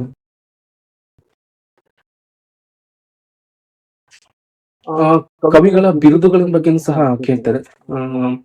ಕೃತಿಯ ಕಾಲಘಟ್ಟ, ಕೃತಿಗೆ ಪ್ರೇರಣೆ ನೀಡಿದ ಮೂಲ ಕೃತಿ, ಪ್ರಸಿದ್ಧ ಹೇಳಿಕೆಗಳನ್ನ ನೇರವಾಗಿ ಕೇಳುವಂತಹದ್ದು, ತಪ್ಪಿ ಹೇಳಿಕೆ ಕೊಟ್ಟು ಸರಿಪಡಿಸುವಂತಹದ್ದು, ಹೊಂದಿಸಿ ಬರೆಯುವಂತಹದ್ದು, ಕವಿಗಳ ಆಶ್ರಯದಾತ ಕುರಿತು ಅಥವಾ ಕಾಲಾನುಕ್ರಮ ಬರೆಯುವಿಕೆ, ಕೃತಿಯ ಪಾತ್ರಗಳನ್ನು ಹೊಂದಿಸಿ ಬರೆಯುವ ಕುರಿತು, ಎ ಮತ್ತು ಬಿ ಅನ್ನು ಹೊಂದಿಸಿ ಅಥವಾ ತಪ್ಪುಗಳನ್ನ ತೆಗೆಯಿರಿ ಅನ್ನುವಂತಹದನ್ನ ಕೇಳಿರುವಂತಹದ್ದು. ಈಗ ನೀವೆಲ್ಲ ಪ್ರಶ್ನೆ ಪತ್ರಿಕೆಯ ಮಾದರಿಯನ್ನು ನೋಡುವಂತ ಸಂದರ್ಭದಲ್ಲಿ ಇಷ್ಟು ಮಾದರಿಗಳು ಸಹ ಇರ್ತವೆ. ಹಾಗಾಗಿ ಇನ್ನೂ ಒಂದು ಮಾದರಿಯನ್ನು ನಾವೇನಿಸ್ಬೇಕು, ಯಾವುದೇ ಸಾಹಿತ್ಯ ಚರಿತ್ರೆಯನ್ನು ಓದುವಾಗ ಪ್ರತಿಯೊಬ್ಬ ಕವಿಗೂ ಸಹ ಏನು ಬಿರುದು ಇದೆ ಆತನಿಗೆ ಅನ್ನುವಂತಹದನ್ನ ನೋಡ್ಬೇಕು. ಉದಾಹರಣೆಗೆ ತೆಗೆದುಕೊಂಡಾಗ ರತ್ನಾತ್ರಯರು, ಕವಿ ಚಕ್ರವರ್ತಿಗಳು ಯಾರು, ಕವಿ ಚಕ್ರವರ್ತಿಗಳು ಯಾರು, ಪೊನ್ನ, ರನ್ನ, ಜನ್ನ ಅನ್ನೋ 3 ಜನ ಕವಿಗಳನ್ನ ನಾವು ಕವಿ ಚಕ್ರವರ್ತಿಗಳು ಅಂತ ಕರಿತೇವೆ. ರತ್ನಾತ್ರಯರು ಅಂತ ಇದ್ದಾಗ ಪಂಪ, ಪೊನ್ನ, ರನ್ನ ಇವರು 3 ಜನ ಸಹ ನಾವು ರತ್ನಾತ್ರಯರು ಅಂತ ಕರಿತೀವಿ. ಹೀಗೆ ಕನ್ನಡ ಸಾಹಿತ್ಯದಲ್ಲಿ ಕವಿಗಳಿಗೆ ಏನೆಲ್ಲಾ ಬಿರುದುಗಳಿದಾವೆ ಅನ್ನುವಂತಹದನ್ನ ನೀವು ಪಟ್ಟಿ ಮಾಡ್ಕೊಬೇಕು. ನೀವು ಸಾಹಿತ್ಯ ಚರಿತ್ರೆಯನ್ನು ಓದುವಾಗ ಎಲ್ಲಾ ಸಾಹಿತ್ಯ ಚರಿತ್ರೆಕಾರರು ಸಹ ಈ ಬಿರುದುಗಳನ್ನ ಮೆನ್ಷನ್ ಮಾಡಿರ್ತಾರೆ, ಕೊಟ್ಟಿರ್ತಾರೆ. ಅವುಗಳ ಬಿರುದುಗಳ ಬಗ್ಗೆನೂ ಸಹ ತಿಳ್ಕೊಬೇಕು. ಇನ್ನೊಂದು ಕೃತಿಯ ಕಾಲಘಟ್ಟ. ಈಗ ಪ್ರತಿ ಕೃತಿ ರಚನೆ ಆಗುವಂತಹ ಸಂದರ್ಭದಲ್ಲಿ ಒಂದು ಕಾಲಘಟ್ಟದಲ್ಲಿ ಕವಿಗಳು ರಚನೆ ಮಾಡಿರ್ತಾರೆ. ಸಾಹಿತ್ಯ ಚರಿತ್ರೆಯಲ್ಲಿ ಈ ಕಾಲಘಟ್ಟಗಳನ್ನು ಉಲ್ಲೇಖ ಮಾಡಲಾಗಿದೆ. ಆ ಕಾಲಘಟ್ಟಗಳನ್ನ ಪ್ರತಿಯೊಂದು ಕೃತಿ ಸಹ ಯಾವ ಕಾಲಘಟ್ಟದಲ್ಲಿ ರಚನೆ ಆಯಿತು ಅನ್ನುವಂತಹದನ್ನು ತಿಳ್ಕೊಬೇಕು. ನಂತರ ಕೃತಿಗೆ ಪ್ರೇರಣೆ ಪಡೆದ ಮೊದಲ ಕೃತಿ ಯಾವುದು ಅನ್ನುವಂತಹದನ್ನ ತಿಳ್ಕೊಬೇಕು. ಈಗ ಕನ್ನಡ ಸಾಹಿತ್ಯ ಚರಿತ್ರೆಯಲ್ಲಿ ನೀವು ನೋಡುವಂತಹ ಸಂದರ್ಭದಲ್ಲಿ ಮಹಾಭಾರತದ ಹಿನ್ನೆಲೆಯಲ್ಲಿ ಸಾಕಷ್ಟು ಕೃತಿಗಳನ್ನು ರಚನೆಯಾಗಿರುವುದು ನೋಡಬಹುದು. ಈಗ ವಿಕ್ರಮಾರ್ಜುನ ವಿಜಯ ಕೃತಿಗೆ ವ್ಯಾಸನ ಮಹಾಭಾರತ ಕೃತಿ ಪ್ರೇರಣೆ ಆಗಿರುವಂತಹದ್ದು. ಅವನಿಗೆ ಹೇಳ್ತಾನೆ, ವ್ಯಾಸ ಮುನೀಂದ್ರರಿಂದ ವಚನಾಮೃತವನ್ನು ಈಸುವೆ, ವ್ಯಾಸ ವ್ಯಾಸ ಮುನೀಂದ್ರರಿಂದ ವಚನಾಮೃತವನ್ನು ಈಸುವೆ, ಕವಿ ವ್ಯಾಸಸೇನನ ಗರ್ವ ನಿನಗಿಲ್ಲ ಅನ್ನುವಂತಹದನ್ನ ಹೇಳ್ತಾನೆ. ಅಂದ್ರೆ ಇದು ಪ್ರೇರಣೆ ನೀಡುವಂತಹದ್ದು ಯಾವುದು, ವ್ಯಾಸನ ಕೃತಿ. ಅದೇ ರೀತಿ ಪೊನ್ನನ ಶಾಂತಿ ಪುರಾಣವು ಸಹ 16ನೇ ತೀರ್ಥಂಕರನ ಶಾಂತಿನಾಥನ ಬಗ್ಗೆ ಹೇಳುವಂತಹ ಕೃತಿ. ಅದು ಸಹ ಸಂಸ್ಕೃತದ ಶಾಂತಿ ಪುರಾಣದಿಂದ ಪ್ರಭಾವಿತವಾಗಿರುವಂತಹದ್ದು. ರನ್ನನ ಕೃತಿಯನ್ನು ತೆಗೆದುಕೊಂಡಾಗ ಗದಾಯುದ್ಧ ಕೃತಿ, ಅದು ಪಂಪನ 13ನೇ ಕೃತಿ, 13ನೇ ಆಶ್ವಾಸಕ್ಕೆ ಋಣಿಯಾಗಿದೆ. ಮತ್ತೆ ಅದು ಸಹ ಮಹಾಭಾರತದ ಕೃತಿಯ ಒಂದು ಭಾಗವನ್ನು ಇಟ್ಕೊಂಡು ಪ್ರೇರಣೆಯನ್ನ ಪಡ್ಕೊಂಡಿರುವುದು. ಹೀಗೆ ಸಾಕಷ್ಟು ಕೃತಿಗಳಿಗೂ ಸಹ ಪ್ರೇರಣೆಯನ್ನ ನಾವು ನೋಡಬಹುದು. ಈಗ ನಾಗಚಂದ್ರ ಚರಿತ ಪುರಾಣವನ್ನು ತೆಗೆದುಕೊಂಡ್ರೆ ವಿಮಲ ಸೂರ್ಯ ಕೃತಿ ಅದಕ್ಕೆ ಮೂಲ ಪ್ರೇರಣೆ ಆಗಿದೆ ಅಂತ ಅಲ್ಲಿ. ಹೀಗೆ ವಿಮಲ ಸೂರ್ಯ ಕೌಮಾಚರ್ಯ ಕೃತಿ.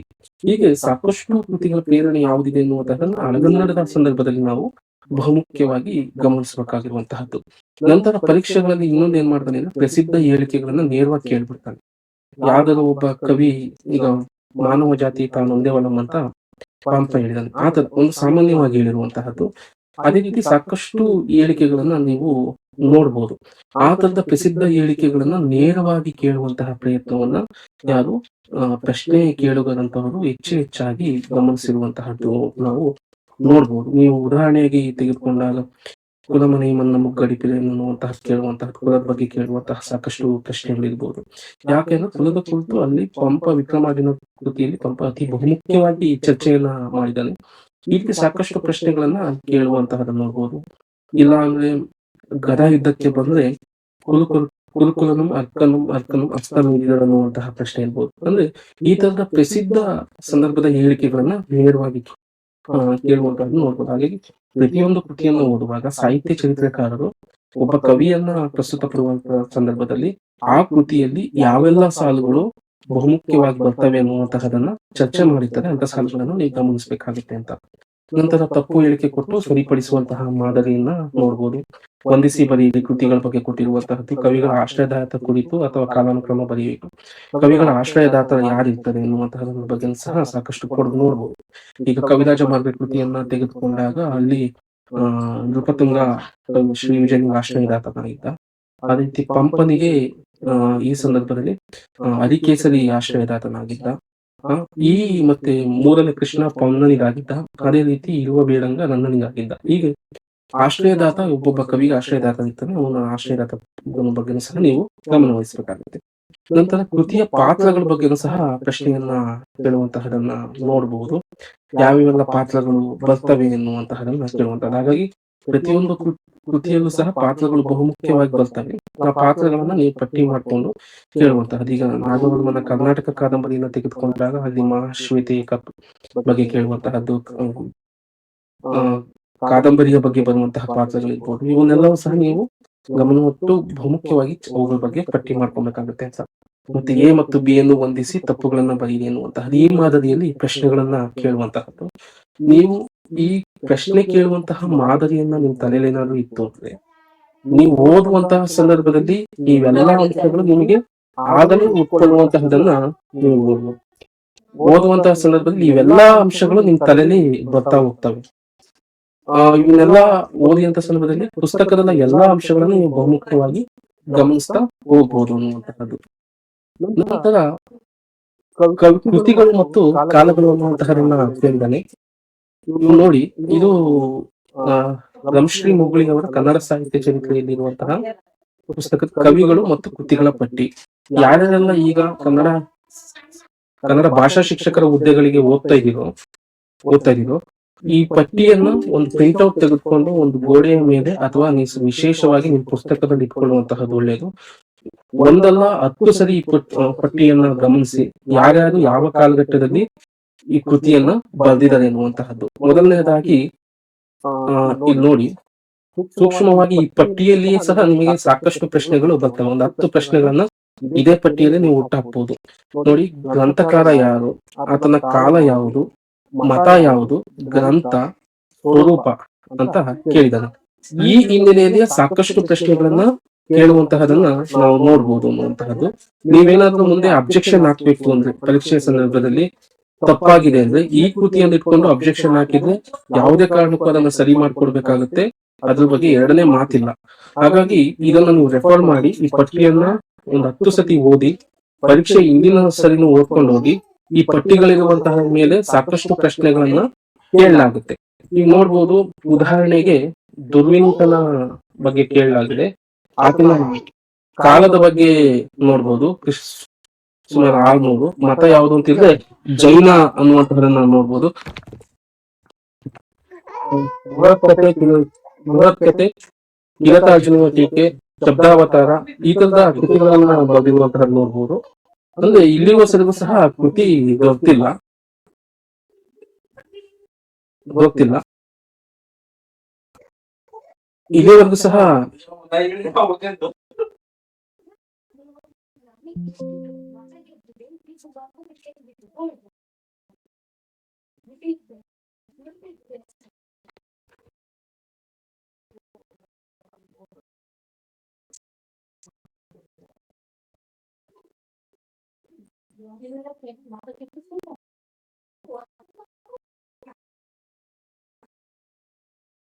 ಇಲ್ಲಿವರೆಗೂ ಸಹ ಈ ಕೃತಿಗಳು ಯಾವುವು ಸಹ ದೊರೆತಿಲ್ಲ.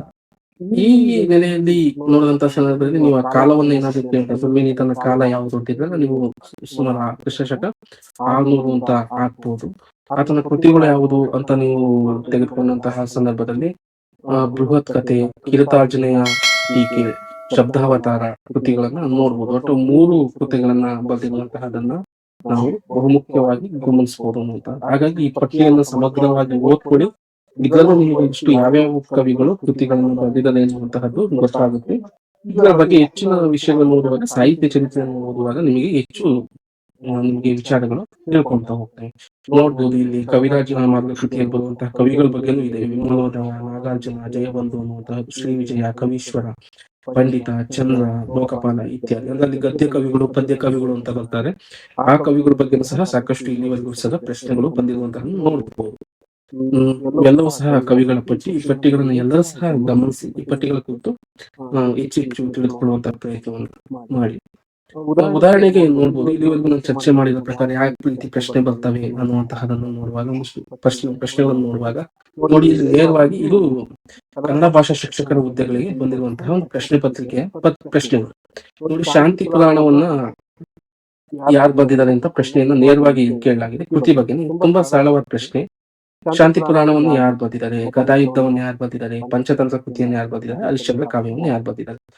ಇದು ಸರಳವಾಗಿ ಕೇಳಿರುವಂತಹದ್ದು. ಮುಂದೆ ಯಾವ್ದಾದ್ರು ಕಷ್ಟವಾಗಿರುವಂತಹ ಕವಿಗಳ ಬಗ್ಗೆನೂ ಕೇಳಬಹುದು. ಕೇಳೋ ಸಾಧ್ಯತೆನೂ ಸಹ ಇರುತ್ತೆ. ಪುಣ್ಯಸ್ರಾವವನ್ನ ಯಾರು ಬರೆದ್ರು ಅಂತ ಕೇಳಿದಾಗ ನಾಗರಾಜ ಕವಿ ಅನ್ನುವಂತಹದ್ದು. ಏನಾದ್ರು ಪ್ರಶ್ನೆ ತೆಗೆಯುವಂತವನು ಈಗಾಗಲೇ ಸರಳ ಇರುವ ಬಗ್ಗೆ ಕೇಳಲಾಗಿದೆ, ಒಂದಿಷ್ಟು ಬೇರೆ ರೀತಿ ಕೇಳೋಣ ಅಂತಿದ್ದಾಗ ಕೇಳಿದಾಗ ಕಷ್ಟ ಆಗುತ್ತೆ. ಹಾಗಾಗಿ ಈಗ ತ್ರೈಲೋಕ್ಯ ಚೂಡಾಮಣಿ ಕೃತಿಯನ್ನು ಯಾರು ಬರೆದಿತ್ತು ಅಂತ ಕೇಳಿದಾಗ ಈಗ ಬ್ರಹ್ಮಶಿವ ಬರೆದಿರುವಂತಹ ಕೃತಿ. ಹಾಗಾಗಿ ಪ್ರತಿ ಸಾಲಿನ ಕೇಳೋದಕ್ಕೆ ಕೇಳ್ಬೇಕು ಅಂತಾನೆ ಇಲ್ಲ, ವಿಭಿನ್ನವಾಗಿ ಸಹ ಕೇಳೋಕ್ ಸಾಧ್ಯತೆ ಇರುತ್ತೆ. ಹಾಗಾಗಿ ನೀವೇನ್ ಮಾಡ್ಬೇಕು, ಎಲ್ಲಾ ಕವಿಗಳ ಕೃತಿಗಳನ್ನು ಸಹ ಒಂದಿಷ್ಟು ತಿಳ್ಕೊಳ್ಳುವಂತಹ ಪ್ರಯತ್ನವನ್ನು ಮಾಡ್ಬೇಕು. ಈ ಶಾಂತಿ ಪುರಾಣ ಅನ್ನುವಂತಹದ್ದು ಪೊನ್ನ ರಚನೆ, ಗದಾಯುದ್ಧ, ರನ್ನ, ಪಂಚತಂತ್ರ, ದುರ್ಗ ಸಿಂಹ, ಹರಿಶ್ಚಂದ್ರ ಕಾವ್ಯ, ರಾಘವಂಕ ಬರೆದಿರುವಂತಹ ಕೃತಿ. ನೋಡಿ, ಈಗ ಶಾಸನದ ಬಗ್ಗೆ ಅದೆಲ್ಲೂ ಸಹ ಪ್ರಶ್ನೆಯನ್ನು ಕೇಳಲಾಗಿಲ್ಲ, ಅಂದ್ರೆ ಪಠ್ಯಕ್ರಮದಲ್ಲಿ ಇಡಲಾಗಿಲ್ಲ. ಯಾವ ಶಾಸನದಲ್ಲಿ ಕಪ್ಪೆ ಅರಭಟನ ವಿಷಯ ಪ್ರಸ್ತಾಪಗೊಂಡಿದೆ ಅನ್ನುವಂತಹದ್ದು. ಇದು ಸರಳವಾಗಿದೆ. ಈಗ ಬಾದಾಮಿ ಶಾಸನ ಅಂತ ಹಾಕ್ತೇವೆ. ಮುಂದೆ ಯಾವ್ದಾದ್ರು ಶಾಸನವನ್ನು ಇಟ್ಕೊಂಡು ಪ್ರಶ್ನೆಯನ್ನು ಕೇಳಿದಾಗ ನೀವು ಶಾಸನ ಓದ್ಕೊಂಡು ಹೋಗ್ದಲೆ ಪರೀಕ್ಷೆಯಲ್ಲಿ ಕುತ್ಕೊಂಡಂತ ಸಂದರ್ಭದಲ್ಲಿ ತಪ್ಪು ಹಾಕೋ ಸಾಧ್ಯತೆ ಇರುತ್ತೆ. ಹಾಗಾಗಿ ಬಹುಮುಖ್ಯವಾಗಿ ಪ್ರಮುಖ ಶಾಸನಗಳು ಅಂತ ಯಾವಿದಾವ, ಅಲ್ಮಿಡಿ ಶಾಸನ ಇರ್ಬೋದು, ಬಾದಾಮಿ ಶಾಸನ ಇರ್ಬೋದು, ಕಪ್ಪೆ ಇದು ಬುಕ್ಕ ಶಾಸನ ಇರ್ಬೋದು, ಕಪ್ಪೆ ಅರಭಟನ ಶಾಸನ ಅಂದ್ರೆ ಬಾದಾಮಿ ಶಾಸನವನ್ನೇ ಕರೆಯುವಂತಹದ್ದು, ತಾಳ್ಗುಂದ ಶಾಸನ ಇರ್ಬೋದು, ನಂದಿಸೇನ ಮುನಿ ಶಾಸನ ಇರ್ಬೋದು. ಇವೆಲ್ಲಾ ಶಾಸನಗಳನ್ನು ಸಹ ಬಹುಮುಖ್ಯ ಶಾಸನಗಳನ್ನ ತಿಳ್ಕೊಂಡು ಹೋಗ್ಬೇಕಾಗುತ್ತೆ. ನಂತರ ಅದೇ ನೋಡಿ, ನೇರವಾಗಿ ಕೇಳಿದಾನೆ, ಬ್ರಹ್ಮಶಿವ ಬರೆದಂತಹ ಚಂಪು ಕಾವ್ಯದ ಹೆಸರು ಯಾವುದು ಅಂತ ಕೇಳಿದಾನೆ. ನೀವು ನೋಡಬಹುದು, ಇವು ಪ್ರಶ್ನೆಗಳನ್ನ ನೀವು ಬಿಡಿಸುವಂತಹ ಸಂದರ್ಭದಲ್ಲಿ ಇಲ್ಲಿ ಕೊಟ್ಟಿರುವಂತಹ ಹಿನ್ನೆಲೆಯಲ್ಲಿಯೇ ನೀವು ಪ್ರಶ್ನೆಗಳನ್ನ ಬಿಡಿಸುವಂತಹ ಪ್ರಯತ್ನವನ್ನ ಮಾಡ್ಬೇಕಾಗುತ್ತೆ. ಉದಾಹರಣೆಗೆ ನೋಡಿ, ಧರ್ಮಾಮೃತ ನಯಸೇನವನ್ನ ಬರೆದಿರುವಂತಹದ್ದು, ನೇಮಿನ ಹರಿವಂಶ ಪುರಾಣ ಅನ್ನುವಂತಹದನ್ನ ನೀವು ನೋಡ್ಬೋದು, ನೇಮಿನಾಥ ಪುರಾಣ, ಸಮಯ ಪರೀಕ್ಷೆ. ಈ ಇಷ್ಟು ಕೃತಿಗಳನ್ನ ಯಾರ್ಯಾರು ಬರೆದಿದ್ದಾರೆ ಅನ್ನುವಂತಹದನ್ನ ತಿಳ್ಕೊಂಡಿರ್ಬೇಕು. ಹರಿವಂಶ ಪುರಾಣವನ್ನ ಸಾಕಷ್ಟು ಕವಿಗಳು ಬೇರೆ ಬೇರೆ ಹಿನ್ನೆಲೆಯಲ್ಲಿ ಬರೆದಿರುವಂತಹದ್ದು ನೋಡ್ಬೋದು. ನೇಮಿನಾಥ ಪುರಾಣ ನೇಮಿಚಂದ್ರ ಬರೆದಿರುವಂತಹ ನೋಡ್ಬೋದು. ಸಮಯ ಪರೀಕ್ಷೆ ಬ್ರಹ್ಮಶಿವ ಬರೆದಿರುವಂತಹದನ್ನ ನೀವು ನೋಡ್ಬೋದು. ಹೀಗೆ ಪ್ರತಿ ಒಂದು ಕೃತಿಯ ಬಗ್ಗೆಯೂ ಸಹ ನೀವು ಪ್ರಶ್ನೆ ಪತ್ರಿಕೆ ಬರೆಯುವಾಗ ಈ ಪ್ರಶ್ನೆ ಪತ್ರಿಕೆಯನ್ನ ಬಿಡಿಸಿದಂತಹ ಸಂದರ್ಭದಲ್ಲಿ ಅದ್ರ ಬಗ್ಗೆ ನಿಮಗೆ ಸಂಕ್ಷಿಪ್ತವಾದ ಜ್ಞಾನವನ್ನ ಪಡ್ಕೊಂತ ಹೋಗ್ಬೋದು. ಇಲ್ಲಿ ನೋಡ್ಬೋದು, ಒಂದು ಕಾವ್ಯದಲ್ಲಿ ಪ್ರಸಿದ್ಧ ಹೇಳಿಕೆಯನ್ನ ಕೇಳಲಾಗಿದೆ. ನೆನೆಯಿದಿರನ್ನ ಬಾಕಿದಳು ಪೆರಲಾರ ಮುಂದೆ ಚಿತ್ತದಿಮ್ಮ ಅನ್ನುವಂತಹದನ್ನ. ಇಲ್ಲಿ ನೋಡಿದಾಗ ಇದನ್ನ ಕರ್ಣನ ಬಗ್ಗೆ ಕೇಳಿರುವಂತಹದ್ದು. ಇದು ನಿಮಗೆ ಹಿಂದೆ ಕ್ರೈಸ್ ಪರೀಕ್ಷೆಯಲ್ಲಿ ನಡೆದಂತಹ ಪರೀಕ್ಷೆಯಲ್ಲಿ ಕೇಳಿರುವಂತಹದ್ದು. ನಾನು ಹಿಂದೆ ಪಟ್ಟಿ ಮಾಡಿದ್ದೀನಿ. ಯಾವೆಲ್ಲ ಪಟ್ಟಿಗಳ ಹಿನ್ನೆಲೆಯಲ್ಲಿ ಒಂದು ಕನ್ನಡ ಸಾಹಿತ್ಯ ಚರಿತ್ರೆಯನ್ನು ಓದಬೇಕು ಅನ್ನೋದಕ್ಕೆ ಇದು ಪ್ರಮುಖವಾದಂತಹ ಉದಾಹರಣೆ. ಈಗ ನಡುಗನ್ನಡ ಓದಲು ಅನುಸರಿಸಬೇಕಾದ ಕ್ರಮಗಳು ಯಾವುವು ಅನ್ನುವಂತಹದ್ದು ಬಹಳ ಮುಖ್ಯ. ನಡುಗನ್ನಡ ಅನ್ನುವಂತಹದ್ದು ಕನ್ನಡ ಸಾಹಿತ್ಯದ ಅವಧಿಯಲ್ಲಿ ವಿಶಾಲವಾದ ವ್ಯಾಪ್ತಿಯನ್ನು ಒಳಗೊಳ್ಳುತ್ತೆ. ನಮಗೀಗ 12ನೇ ಶತಮಾನದಿಂದ ಸುಮಾರು 19ನೇ ಶತಮಾನದವರೆಗೂ ಸಹ ನಾವು ಹಳೆಗನ್ನಡ ಸಾಹಿತ್ಯವನ್ನು ಗುರುತಿಸಲಾಗುತ್ತೆ. ಈಗ ನೋಡೋಣ, ವಚನ ಸಾಹಿತ್ಯದಿಂದ ಆಧುನಿಕ ಕನ್ನಡ ಆರಂಭದವರೆಗೂ ಸಹ ನಾವು ವಿಶಾಲ ವ್ಯಾಪ್ತಿಯ ಅರಿವನ್ನ ನಾವು ನೋಡಬಹುದು. ಅಲ್ಲಿ ಪ್ರಾರಂಭದವರೆಗೂ ಇರುವಂತಹದನ್ನು ನಾವು ನಡುಗನ್ನಡ ಸಾಹಿತ್ಯ ಅನ್ನುವಂತಹದನ್ನ ಗುರುತಿಸ್ತೇವೆ. ವಚನಕಾರರ ವಚನಗಳು, ಅಂಕಿತ ನಾಮಗಳು, ಅವರ ಚಿಂತನೆಗಳ ಬಗ್ಗೆ ಸಹ ಪ್ರಶ್ನೆಗಳನ್ನ ಕೇಳಲಾಗಿದೆ. ಅಲ್ಲಿ ಬರುವಂತಹ ಕವಿಗಳಿರ್ಬೋದು, ಹರಿಹರ, ರಾಘವಾಂಕ, ಕುಮಾರವ್ಯಾಸ, ಲಕ್ಷ್ಮೀಶ, ಚಾಮರಸ ಕವಿಗಳ ಸಂಪೂರ್ಣ ಮಾಹಿತಿ ಇರಬೇಕು.